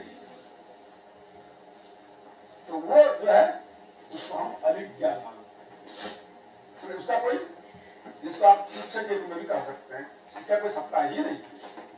इसी तरह हम लोग के यहाँ जो दृष्टांत दिए जाते हैं, ये समन्यास सुतो जाती खा पुष्प कृत से सस सिंह धनुत्थर। खरगोश का सिंह हो सकता है क्या? कोई कहेगा ये खरगोश को सिंह ले आओ, क्योंकि वो आपका ज्ञान का विषय हो ही नहीं सकता, नहीं करेगा। खरगोश तो प्रसिद्ध है, खरगोश एग्जिस्ट है, खरगोश और सिंह भी एग्जिस्ट है, किंतु खरगोश विशिष्ट जो सिंह है कोई होता ही नहीं। तो इस तरह का भी हमारे यहाँ तो चार जो है, आप कोई भी देखिए ज्ञान जो करता है सब विषय होगा, उनका कोई ना कोई विषय रहेगा। हम न्याय पढ़ रहे हैं, न्याय का विषय न्याय है, न्याय ज्ञान का विषय न्याय है। इच्छा है, रसगुल्ला खाने की इच्छा है, तो उस इच्छा का विषय कौन है? रसगुल्ला है। हो गया। हम आपको मारेंगे, आपको कैसे हम पीटेंगे, कैसे हम पकड़ेंगे, तो वो जो हमारा है, क्योंकि आपने मेरा नुकसान कर दिया, तो ये देश का विषय तो आप ही है, समझ गए। और कोई प्रयत्न करेंगे, मुझे ये चीज प्राप्त होना है। आप लॉ पढ़ रहे हैं, लॉ पढ़ने के लिए जो प्रयत्न कर रहे हैं, क्योंकि आपका प्राप्त है, तो प्रयत्न का भी विषय है कौन है? लॉ, हमको डिग्री मिलना है। तो इसलिए ये चार चीज आपका सविषय ही हो। ये तक अतिरिक्त सब निर्विषय ही होते हैं। और आपका जो कथन था कुछ ऐसे तत्व है जहां तक हम पहुंच नहीं सकते, आप नहीं पहुंच गए, कोई कुछ पहुंचा होगा ना, कौन पहुंचा हो सकता है। इसीलिए तो पूरा उदयनाचार्य में, जिसको इन्होंने पीएचडी में भी रखा है, ईश्वर को सिद्ध किया, क्योंकि ईश्वरीय ज्ञान जो होता है वो सर्व विषय होता है,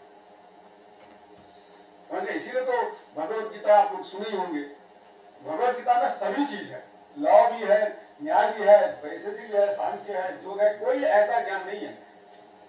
वो लिखते हैं ना, गीता सुगीता कर्तव्य किमन्य शास्त्र विस्तर या स्वयं पद्मनाभ से मुख पद्मनाभ, जो पद्मनाभ के मुख से ही निर्गत हुए उसमें तो सभी बन रहा है, उससे अतिरिक्त तो कोई शास्त्र की चर्चा करने की जरूरत ही नहीं है।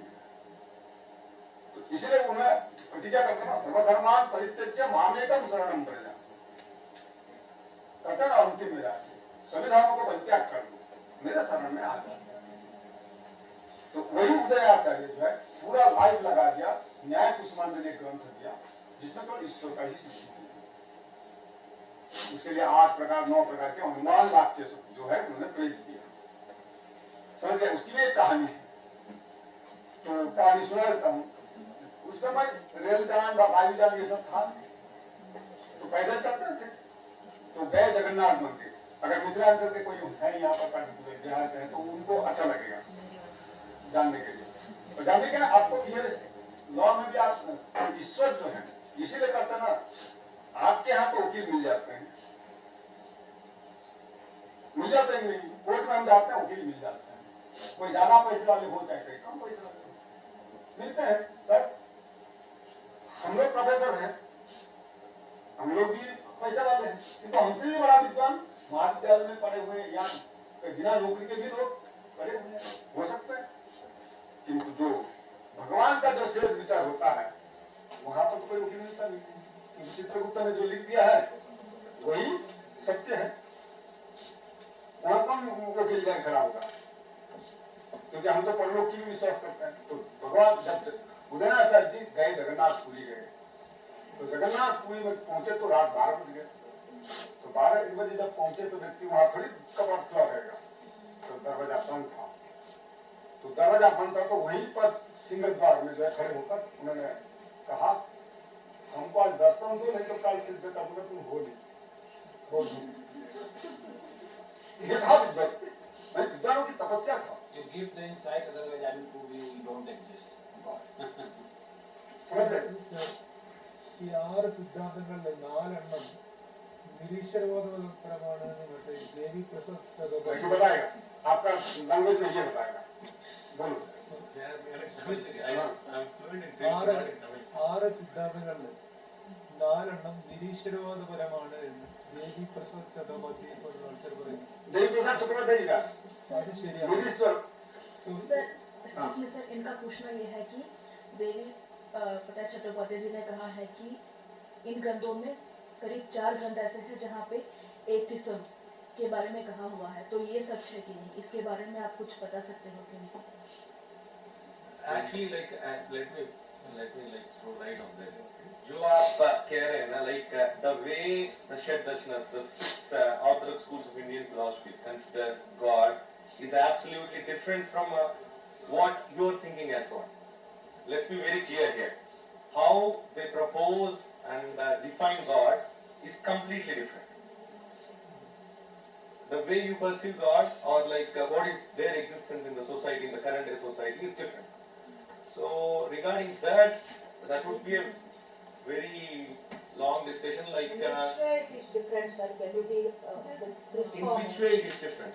See, for example, the Sutra in Nyaya clearly mention Atma Dvivida, Jivatma Paramatmascheti.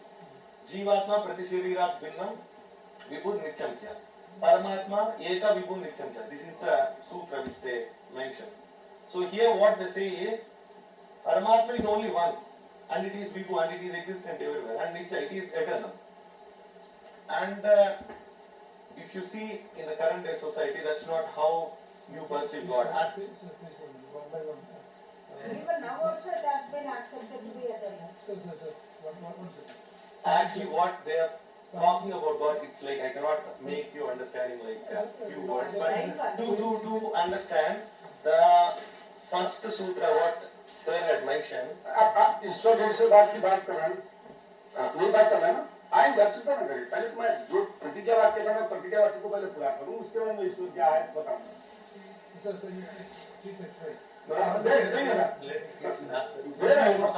आपको पूरा कहानी सुना देगा तो आपको पूरा कहानी की तरफ बैठ जाएगा। In John Hicks' books titled Philosophy of Religion, several arguments are given for the existence of God, like teleological argument, ontological argument, cosmological argument. So as we were talking about the proof for the existence of God. ठीक है, मैं आता हूँ, वो भी बताऊंगा। तो फिर कहा कि आपने दरवाजा बंद है, तो आप दर्शन दिला तो दो, नहीं तो कल गुरुदेव के सामने आपको सिद्ध कर दूंगा कि आप है ही नहीं। तो वो जगन्नाथ जी का दरवाजा उसी समय खुला और अपने सिंहासन से जगन्नाथ जी अपने को दर्शन दिए। समझे? तो वहां पर इन्होंने ये कहा था कि ऐश्वर्य मदमत्वसी मामवज्ञाय अवतिष्ठसि पुनर्बुद्धे समायाते मदधीना तव स्थिति। अर्थात इतने उन्मत्त हो, इतना ऐश्वर्यवान हो, अपने को मानते हो भगवान, जो मैं ऐसा विद्वान आया हूं मिथिलांचल से और तुम्हें मुझे दर्शन नहीं दे रहे हो। अगर कल सुबह प्रातः काल में अगर बौद्ध धर्म शास्त्रार्थ के लिए आ जाए तो मैं सिद्ध कर दूंगा कि तुम हो ही नहीं, तो भगवान ने दर्शन दिया। अब ये आया परमात्मा आया तो कहां से आया? परमात्मा है ही, इसको हम जाने कैसे? क्योंकि आपका तो प्रमाण चाहिए। तो मैंने फिर प्रमाण देना शुरू किया। मुझे बताइए, आपने ये कमरा बना दिया, कौन बनाया? कोई कारीगर ने बनाया? ये कपड़ा किसने बनाया? तंतुबाई ने तो बनाया। घर कोई बनाता तो कुंभकार ने बना दिया। तो ये तो बना दिया, क्योंकि ये सारे जगत को बनाया किसने? जगत को बनाने वाले तो कोई ना कोई होना चाहिए ना। तो कौन होगा? हम आप तो नहीं हो सकते। तो कौन होगा? बचा कौन है? तो उसके लिए वो करता है ईश्वर। ये अनुमान से भी सिद्ध करता है। क्यों ये ईश्वरवाद क्या है? तो दो पक्ष वहां खड़े होते हैं, एक निरीश्वरवादी और एक शेषवरवादी। जिसको आप लोग निरीश्वरवादी सांख्य कहते हैं और शेषवरवादी जोग को कहते हैं। ये कहते हैं वस्तु स्थिति में निरीश्वरवादी सांख्य है ही नहीं। उनके पूर्व पक्ष सूत्र लिखते हैं ईश्वरा प्रसिद्धे, एक सूत्र है, उसी सूत्र को लेकर उनको निरीश्वरवादी कहा जाता है। वस्तु तो वो निरीश्वरवादी का नहीं है। तो अगर वो निरीश्वरवादी हो तो मीमांसक कहा जाएगा। मीमांसक तो कर्मी मीमांसक, वो तो कर्मों को प्रधान मानता है। यज्ञ करिए, यज्ञार्थ से आपका अपूर्व मिलेगा, अदृष्ट मिलेगा, उसी से आपको सर्व की प्राप्ति होगी। ये जो उनकी कल्पना है, तो वो भी निरीश्वरवादी होने लगे। नहीं, वस्तुतः निरीश्वरवादी जो है, जो परलोक में विश्वास नहीं करता, बौद्ध स्टडी, तो वो निरीश्वरवादी। वो कहता है कुछ है ही नहीं, हमारी जो वचन है हम ही वही वचन ही सत्य है, उससे अतिरिक्त कोई ईश्वर की सत्ता मानने की जरूरत नहीं है। तो नैयायिकों ने कहा था कि यदि ईश्वर की सत्ता कोई मूल मानोगे नहीं, जिसको हम लोग दो प्रकार की डिवीजन किए, एक जीव और एक ईश्वर। जीव तो नाना, इसलिए हम कहते हैं तन में है भगवान, घट घट में है भगवान, तो प्रत्येक घट में तो भगवान है ना। तो जीव को हम अनंत मानते हैं, तो जो परमात्मा तो एक ही है और विभु है और व्यापक है। सर, जैसे अगर हम भगवान को ही तोड़ दें, भय गैर वान है, वैसे भूमि, कैसे गगन, वैसे वायु, नैसे नीर, तो भगवान भी उन 5 तत्वों से ही बने जिन तत्व से हम बने। इसीलिए नहीं, इसीलिए तो पहले जो ऋग्वेद की मंत्र आता है अग्नि मीले पुरोहितम, शायद कहीं सुने हो। अग्नि तत्व जो सोम तत्व है उसी को इन्होंने प्राथमिक में माना है। तो अग्नि, जल, वायु, ये सारे तत्व कौन है? मूल स्वरूप मिलके कौन है? उनका पुरुषोत्तम है। तू तो सर्वगुण संपन्न है, जिनमें कोई दुख की कोई ये नहीं रहता है। इसलिए जो सूत्र का लिखते हैं, पतंजलि महर्षि लिखते हैं, क्लेश कर्म उत्पादे अपरामुष्ट पुरुष विशेषा ईश्वर, जिसमें कोई क्लेश इत्यादि नहीं रहता। हमारे में क्लेश हो सकता है, हमारे जो सुख है वो, हमने सांसारिक जो सुख देते हैं वो क्षणिक है।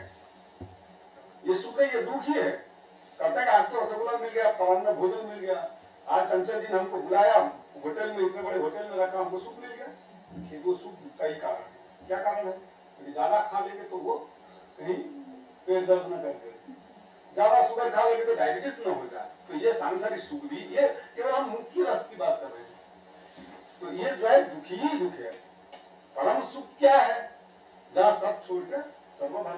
त्याचे मानवी कम भगवान के शरण में चले जाना ही सबसे बड़ा सुख है। समझे, वो तो सबको जाना है, इसलिए तो समय न पुनरपि जननम न पुनरपि मरणम न पुनरपि जननी जठरे शयनम भज गोविंदम गोविंदम भज मूलम। तो नहीं क्या जो है एक नित्य ज्ञानवान है और एक अल्प ज्ञानवान है। तो हमारे ज्ञान जो नित्य है, प्रथम क्षण में ज्ञान उत्पन्न होता है, द्वितीय क्षण में होता है, तृतीय क्षण में नष्ट हो जाता है। फिर कोई प्रसंग आता है तो हमको उसका स्मरण होता है। तो इस प्रकार जो सिस्टम है हमारा, और क्योंकि ईश्वर का ज्ञान सर्व विषय होता है, तो इसलिए वहां पर अनुमान वाक्य देते हैं ईश्वर की सप्ताह में कि जगत का कर्ता कोई ना कोई हम आप नहीं हो सकता है, तो कोई ना कोई होगा, वो परमात्मा ही होगा। उसके लिए फिर उसमें भी आपत्ति आती है, फिर उसका आपत्ति निवारण करके दूसरा हेतु देते हैं, आयोजन देते हैं, फिर धृति देते हैं, फिर अंततः उन्होंने श्रुति को ही प्रमाण के रूप में रखते हैं। श्रुति में तो इस प्रकार ईश्वर की है। अब एक प्रश्न यहाँ पर उठेगा कि हमारे यहाँ अवस्था भी 3 प्रकार की है, जागृत अवस्था है, सुसुप्ति अवस्था है और एक अर्ध सुसुप्ति अवस्था है। तो जो अवस्था की बात है, मन को हम नित्य माने कि अनित्य माने, मन को अणु माने कि उसको विभू माने, ये भी एक संशय आती है।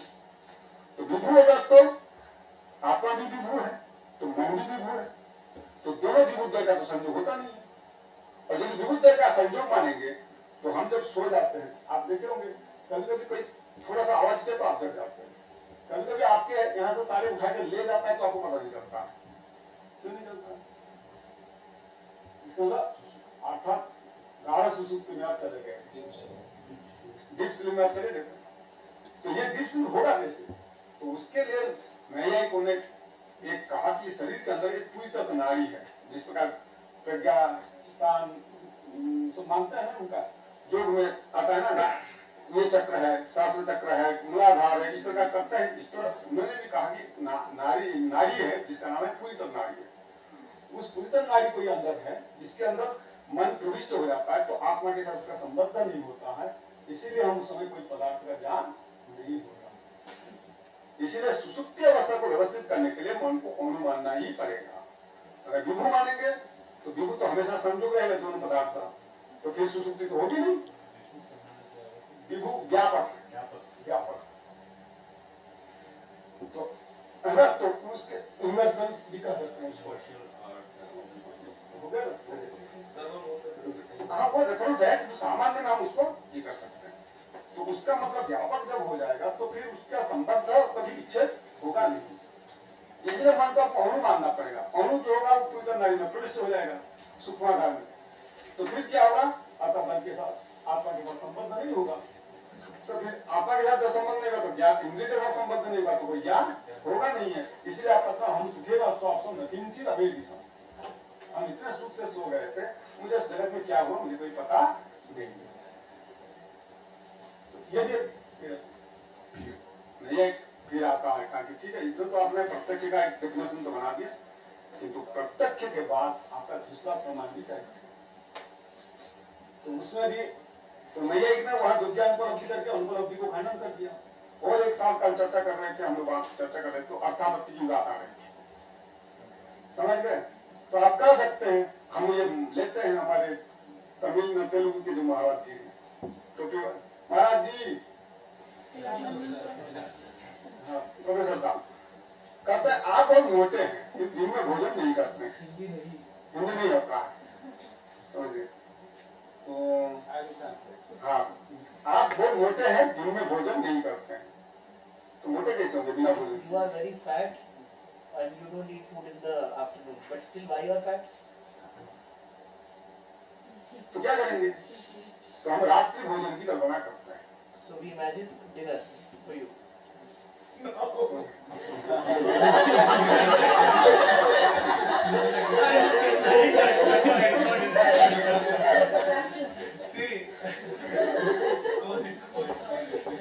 See, you're fat. Instead of not, it's just an example. A person X is fat, but he doesn't eat in the afternoon. So what we will infer is that he might be eating in the Night. Yeah, that is the thing. आप क्या करेंगे? Night का भोजन तो कल्पना करेंगे नहीं। आप सबको दिखा के भोजन नहीं कर पाएंगे। This is the meaning of inference. हमने कल्पना की, अर्थ की कल्पना की। ये मोटे हैं, किंतु ये दिन में भोजन नहीं करते हैं, अर्थात भोजन करते हैं। तो कब अर्थ करेंगे? दिन में तो हम निषेध करते हैं। तो बचा कौन हमारे सामने? हाँ, दिन में हमने निषेध किया, और बचा कौन है? रात बचा है, तो रात में छुप छुप के भोजन कर लेते होंगे, इसलिए मोटे हैं। तो इसीलिए हमने एक अर्थ की कल्पना हमने की। तो इसी को लेकर उन्होंने अर्थापत्ति की स्वीकार करते हैं। नहीं उसको करता है, उसको नेगेशन मुद्दे से एक अनुमान कर देता है, जिसको हम व्यतिरिक्त अनुमान शब्द से हम प्रयोग करते हैं। तो नेगेशन इनफरेंस जो हम करते हैं, तो उसमें कहते हैं कि बिना भोजन के तो मोटा हो ही नहीं सकता। तो जो बिना भोजन किया नहीं वो मोटा है नहीं, और ये मोटा है तो इसका मतलब भोजन है। तो वो हम नेगेटिव के सेंस से आके हम उसका अनुमान करते हैं। तो इसलिए अर्थापत्ति को पृथक प्रमाण नैयायिकों ने मानता ही नहीं। ये करके हमने अनुमान कर लेते हैं। फिर यहीं पर आता है अनुमान। तो नैयायिक का और एक रस है, आप लोग पढ़े हैं भाई, बहुत सारे लोग बहुत प्रकार के रस से ये होता है, खुश होते हैं भाई, किसी को खट्टे से रस से होता है, किसी को मधुर रस से होता है, सबके अपने अपनी रुचि है। इसलिए तो लिखा है ना, रुचि नाम वैचित्रा नाना पथदुषा। ये आपका शिव महिमा स्तोत्र में लिखा गया है। तो वहां पर तो कहते हैं नैयायिक का जो है प्रत्यक्ष परिकल्पम अप्यर्थम अनुमान बहुत संते तर्क रसिका। जो तर्क रसिक है, तार्किक है, उनको कहाँ आएगा? प्रत्यक्ष देखते हुए तो अनुमान से उसको सिद्ध करना ही इसका प्रयोजन है, उसी से आनंद मिला। तो उसके लिए उन्होंने अनुमान की कल्पना की। अब ये अनुमान कैसे होगा? तो उसके लिए हमने सूत्र में जो प्रमाण कहा था, प्रमाण का हमने चार भेद किया, प्रत्यक्ष, अनुमान, उपमान और शब्द करके जो चार दिया। तो पहले अनुमान को जब ले आते हैं तो वहां पर भाष्य का सूत्र का लिखते हैं, तत्पूर्व का अनुमान पूर्ववत शेषवत सामान्य तो दृष्टांत। ये उन्होंने यहाँ पर अनुमान का स्थिति देते हैं। थोड़ा सा हम बता देते हैं तो फिर अंग्रेजी महाराज जी को समझ में आ जाएगा। बात है ना, हम लोग हमेशा संस्कृत और हिंदी में कल्चर में ही पढ़ते हैं, तो इसलिए ज्यादातर हम लोग उस सिस्टम में गए नहीं, आप लोग के सिस्टम में। हाँ, भगवान करेगा तो आगे दिखा जाएगा। Reasoning from cause to effect, ये जो है पूर्ववत अनुमान, पूर्ववत अनुमान। और दूसरा है शेषवत, जो है reasoning from effect to cause. पहले था कॉज टू इफेक्ट, दूसरा है इफेक्ट टू कॉज। आते हैं ध्यान से बताएंगे। अनुमान है कॉज, एक तो पूर्ववत अनुमान है, ये हम जानते हैं कॉज टू इफेक्ट। दूसरा जो शेषवत अनुमान है वो आते हैं हम इफेक्ट टू कॉज। तीसरा जो है इंडक्शन करके हम सामान्य तो दृष्टांत अनुमान मानते हैं। अब तीनों को उदाहरण से बताते हैं, तब आपको समझ में आएगा। पहले हम किस में जाएंगे? कॉज टू इफेक्ट में जाएंगे। हमने बादल देखते हैं तो हम क्या अनुमान करते हैं? तो ये हो गया आपका पूर्ववत अनुमान। फिर हमने मामा जी के यहाँ गए थे, आते समय देखे रास्ते में पानी भरा हुआ है, नदी का स्रोत बहुत तेज चल रहा है, प्रवाह। तो हम क्या करते हैं? बारिश का अनुमान करते हैं। तो इसका मतलब ये हम कहाँ चले गए? Effect to cause. और सूर्य की जो गतिमत्ता है, ये जब आप मथुरा में भी आएंगे देखेंगे वही तो पूर्व से उत्पन्न हो रहा है, वो आगे पश्चिमी जगह से हो रहा है। हिमाचल में भी आएंगे तो वही देखेंगे। तो ये जो है आपका इंडक्शन में ले आते हैं। तो इस प्रकार के तीन अनुमान उन्होंने कल्पना कर दी।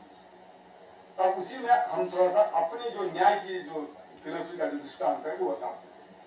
हमारे यहाँ क्या करते हैं? धूम को देख के बनने की अनुमति करते हैं।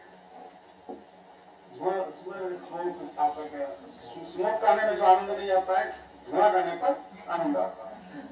समझ? माउंटेन कहेंगे पर्वत, और फायर कहेंगे अग्नि कहेंगे, या तो बन्नी कहेंगे। तो जो भी है, जो इसको आप समझना है समझ। तो हम धुआं को देख के बन्नी की अनुमति करते हैं या बन्नी को देख के धुआं की अनुमति करते हैं? धुआं से बनने की अनुमति करते हैं, स्मोक से फायर तक जाते हैं। क्योंकि हमारे यहाँ अनुमान में भी 3 टर्म होते हैं, एक होता है मेजर टर्म, एक मिडिल टर्म और एक होता है माइनर टर्म। तो मिडिल टर्म जो होता है ये आपका होता है आपका हेतु होता है, रीजन जिसको हम कहते हैं, और जो प्रोवेंडम होता है साध्य करते हैं वो होता है आपका मेजर टर्म। हाँ, जो कहते हैं भाई आप अंग्रेजी के हैं तो आप सुधार लीजिएगा, मैं इतना अंग्रेजी का नहीं, मैं स्वयं को स्वीकार करता हूँ भाई, जिसमें मैं हूँ नहीं तो क्यों हम आपको कहूँगा कि मैं जानता हूँ, समझे। और मैं तो ये भी जानता हूँ तो जो भी कुछ बोल रहा हूँ मैं अपना नहीं बोल रहा हूँ, जो गुरु मुझसे पढ़े हैं बस उसी चीज को हम यहाँ पे बता रहे हैं, समझे। हम इसमें भगवान का जो कृपा है चिंतन करने का वही। तो फिर आता है आपका माइनर टर्म जो होता है, जिसको हम सब्जेक्ट का है, ऑब्जेक्ट का है, जिसको हम पक्ष के रूप में स्वीकार करते हैं। तो हमारे यहाँ पक्ष, साध्य, हेतु और दृष्टांत एक आता है एग्जाम्पल, हम उसको देख के आते हैं। तो फिर यहीं पर प्रश्न उठता है कि आपने धुआं को देख के बनने की अनुमति करते हैं, तो ये कौन सा अनुमान में आएगा? आपके सामने हम 3 अनुमान रख दिए, पूर्ववत, या तो कॉज टू इफेक्ट, या इफेक्ट टू कॉज, और एक जो है सामान्य दृष्टि अनुमान हमने रखा। 3 अनुमान में किस अनुमान में इसको रख सकते हैं? Effect to cause, effect to cause में ये हम चाहेंगे, मतलब शेष अनुमान में जाएंगे। क्यों? बनने से ही धुआं की उत्पत्ति होती है, बिना बनने के तो धुआं की उत्पत्ति नहीं होती। तो क्या बनने से सीधे धुआं की उत्पत्ति होगी? नहीं, उसके लिए उसके सहकारी कारण भी चाहिए। सहकारी कारण कौन होगा? गीली लकड़ी का संयोग। क्योंकि आप लोग देखे होंगे, हम लोग गांव में पहले तो चूल्हा में भोजन बनता था, अब तो मान लीजिए गैस आ गया। तो गांव में जब चूल्हे में जब लकड़ी डालते थे तो लकड़ी के पीछे वाला आप देखते होंगे कि उसमें भी पानी ऐसे होता था, पानी निकलता था और धुआं होता था उस कमरे में। और जो सूखे लकड़ी जल्दी डालो तो जल्दी दाग हो जाता था। तो ये हम गांव में देखते थे। तो इसका मतलब धुआं होने के कारण भी केवल बन्नी नहीं है, बन्नी के साथ गीली लकड़ी का भी संयोग होना जरूरी है। तो उसी से ही आपकी क्या होती है? धुआं की उत्पत्ति होती है। मूल तो कारण तो बन्नी तो है, सहकारी कारण में हुआ है। इसका मतलब धुआं हम देखते हैं तो धुआं देखकर बन्नी की हम अनुमति करते हैं। इसका मतलब कार्य को देखते हैं, इफेक्ट को देखते हैं, फिर कच की ओर जाते हैं। तो ये जो सिद्धांत है ये तो शेषवत अनुमान में ले आए। अब फिर यही प्रश्न उठेगा, एग्जाम्पल क्या है? तो एग्जाम्पल के लिए हमने सबसे बड़ा है किचन। पाकशाला को हम दृष्टांत का महानस शब्द से शास्त्र में प्रयोग किया जाता है। 3 है ना, पाकशाला भी प्रयोग करते हैं, महानस भी प्रयोग करते हैं और किचन भी आप प्रयोग करते हैं। तो किचन में हम क्या देखते हैं? जिसके चलते हम पर्वत में जाकर, माउंटेन में जाकर हम बनने की अनुमति कर लेते हैं। तो उसके लिए उन्होंने कहा है कि एक प्रिवेंशन क्या है, व्याप्ति जिसको कहते हैं। तो इसका क्या करते हैं? हमने समाचार ज्ञान करते हैं। क्योंकि 2 कार्य कारण का 2 प्रकार के, एक गुण होते हैं, एक दोष होते हैं। तो इसका मतलब जहां जहां आपका कारण रहेंगे वहां निश्चित रूप से कार्य होंगे। इन दोनों के अविनाव भाव संबंध है ना। इस प्रकार हम कहते हैं ना, no college without knowledge, no effect without cause. हम लोग प्रयोग करते हैं, बिना कारण के तो कोई कार्य होता नहीं। इसका कार्य जो है कारण के बगैर तो हो ही नहीं सकता। तो इसलिए हम कार्य काल में अविनाव भाव संबंध मानते हैं। उसी अविनाव भाव संबंध को शास्त्रीय शब्द में हम उसको व्याप्ति कहते हैं, है ना। कार्य और कारण के बीच में इंडक्शन का रिलेशन है?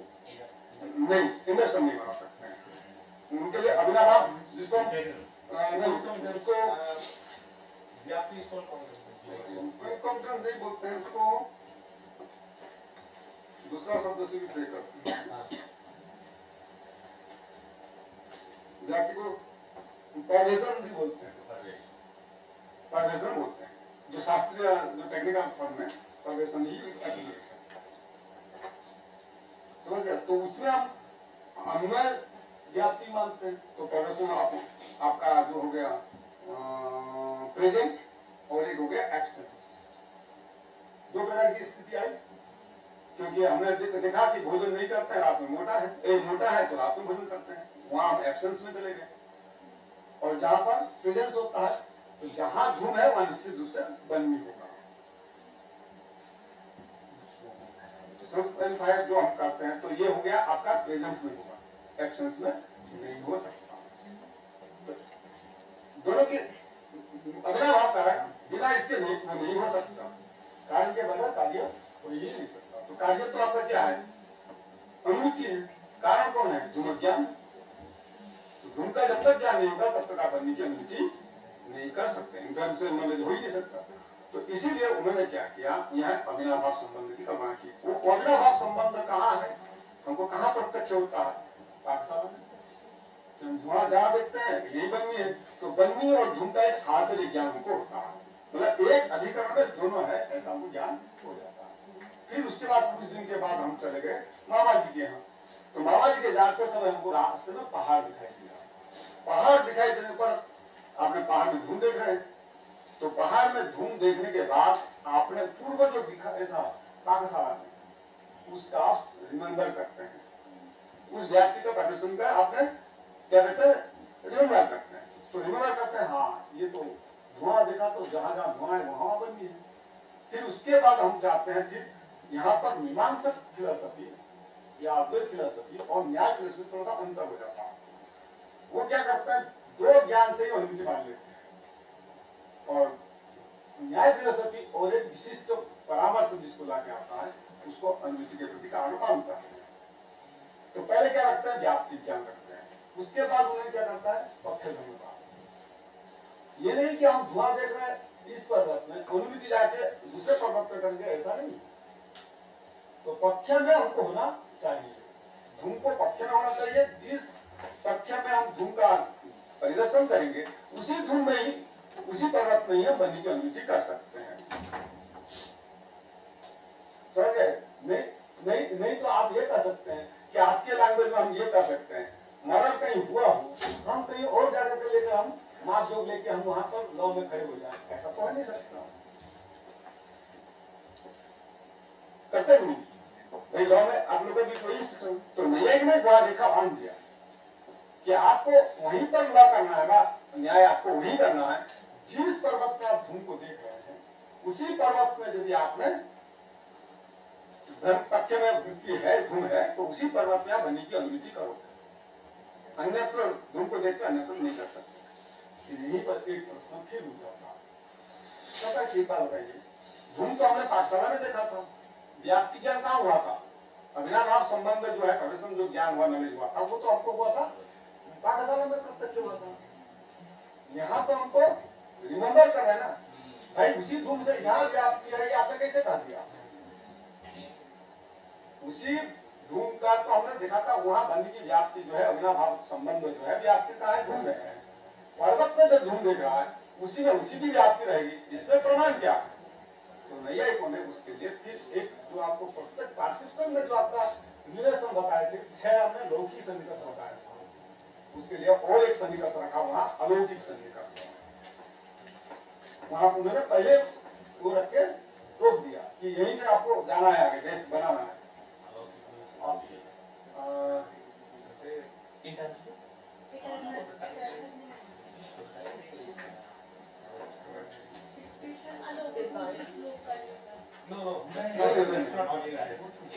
जो हमको संबंध दिखाई देता है उसको हम लौकिक सन्निकर्ष कहेंगे, जो संबंध हमको दिखाई नहीं दे रहा है उसको हम अलौकिक कहेंगे। कैसे कल साहब से भी बात हो रही थी, मैं उसके लिए हम 3 मानते हैं, सामान्य का, ज्ञान का और जो लगता है। तो शब्द से बोल देंगे तो शायद आपको अंग्रेजी वर्ड भी आ जाएगा, नहीं तो बोलना पड़ेगा। अलौकिक सन्निकर्ष जैसे आप बताइए, आप मनुष्य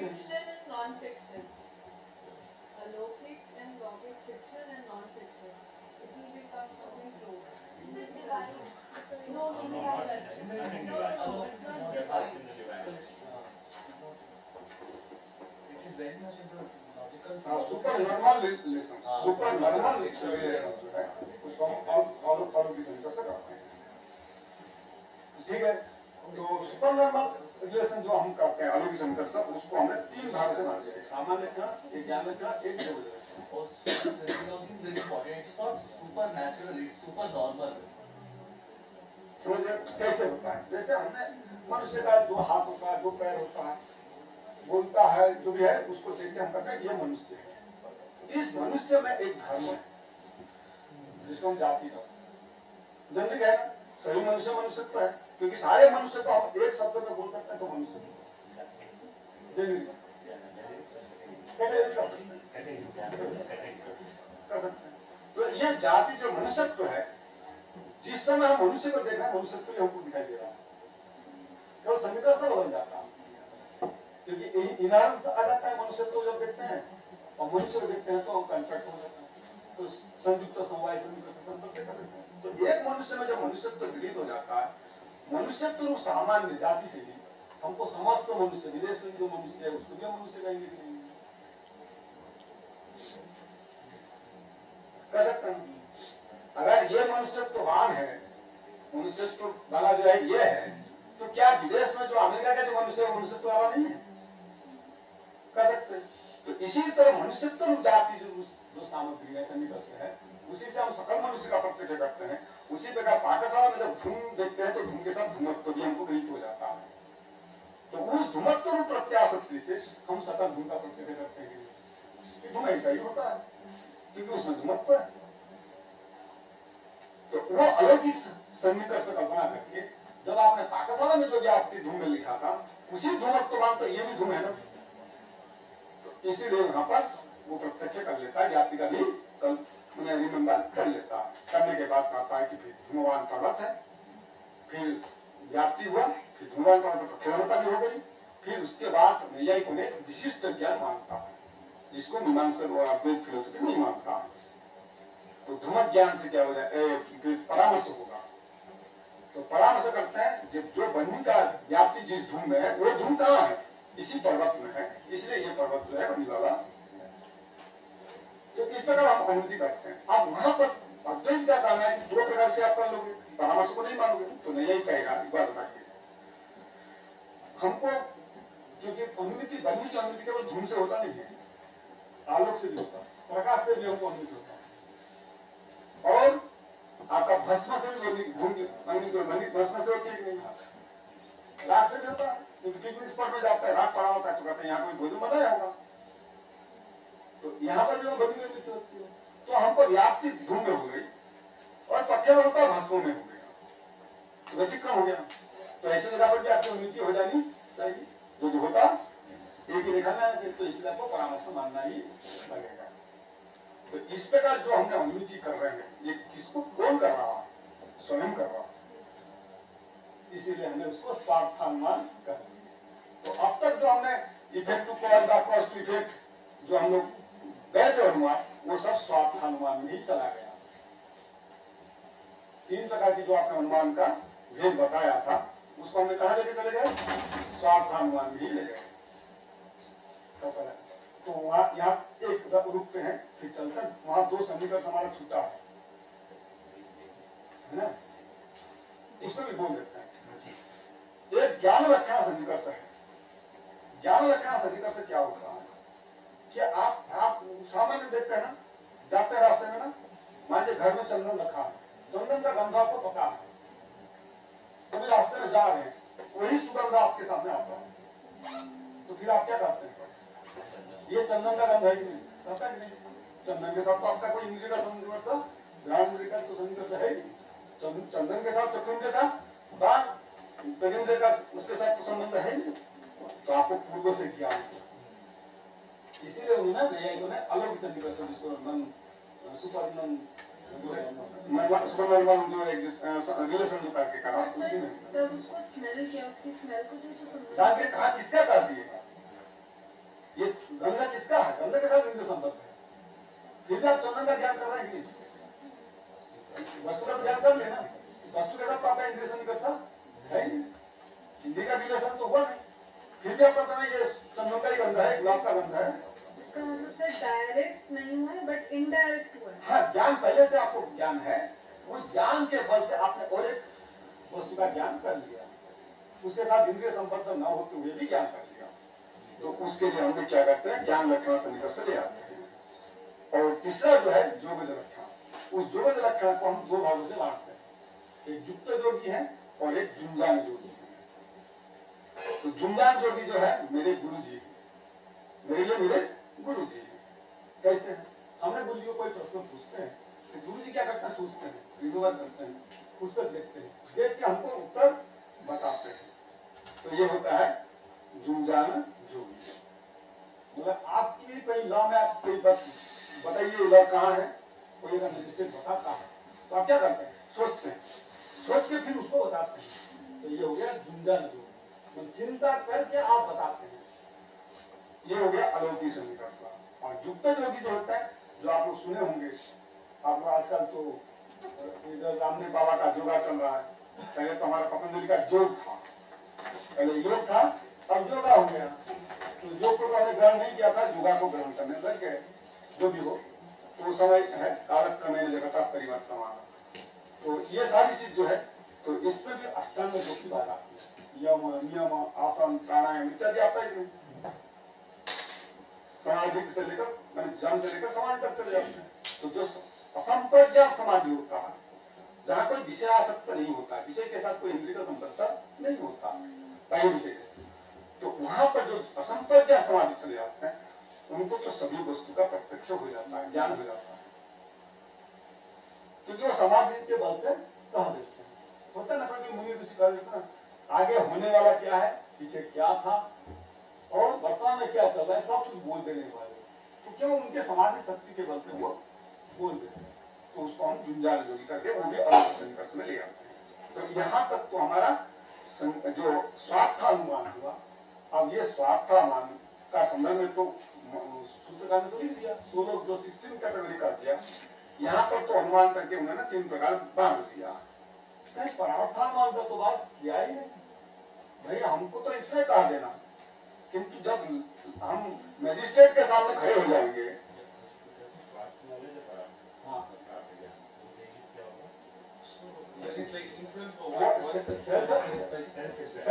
सेल्फ इंफॉर्मेशन नॉलेज, और दूसरा होगा आपका जो 5 कंपाउंड होता है, उस कंपाउंड से होने वाला जो इन्फॉर्मेशन अनुमान होगा, उसके नॉलेज के बारे में नहीं कर रहा समझ। Our knowledge emanating from those 5 components. No, you yourself infer something. That is what you say is self-inference. But if I make you understand, if I make you infer something, that is called paradharma. Someone else is. Yeah, I will be doing that work. See, Panchavaya Vakyas, God so much saying, Pratigna Hetu Udara. जो syllogism जो है आपका है, वहाँ से होने वाला जो ज्ञान होगा, उसको हम इन्फ्लुएंशियल नॉलेज जो है वो परार्थानुमान में ले आते हैं। I'll make you infer something, not like that, not for myself. तो इसका मतलब हुआ इन्फरेंस ऑफ हिमसेल्फ और अदर्स जो होगा वो हो गया परार्थानुमान। स्वार्थानुमान जो होगा वो आपका इन्फरेंस ऑफ वन सेल्फ, और इन्फरेंस पर अदर्स जो होगा वो होगा आपका परार्थानुमान। ठीक है, तो यहाँ पर फिर प्रश्न उठता है कि सूत्रकार ने तो कहा नहीं, मतलब जानने के लिए कहा, तो उन्होंने कहा नहीं, सूत्रकार ने एक अवैध पदार्थ कल्पना की, जो 5 कंपन होता है, तो उसके लिए भी उन्होंने बताया, सिलोजिज्म जो है उसके लिए भी उन्होंने बता दिया।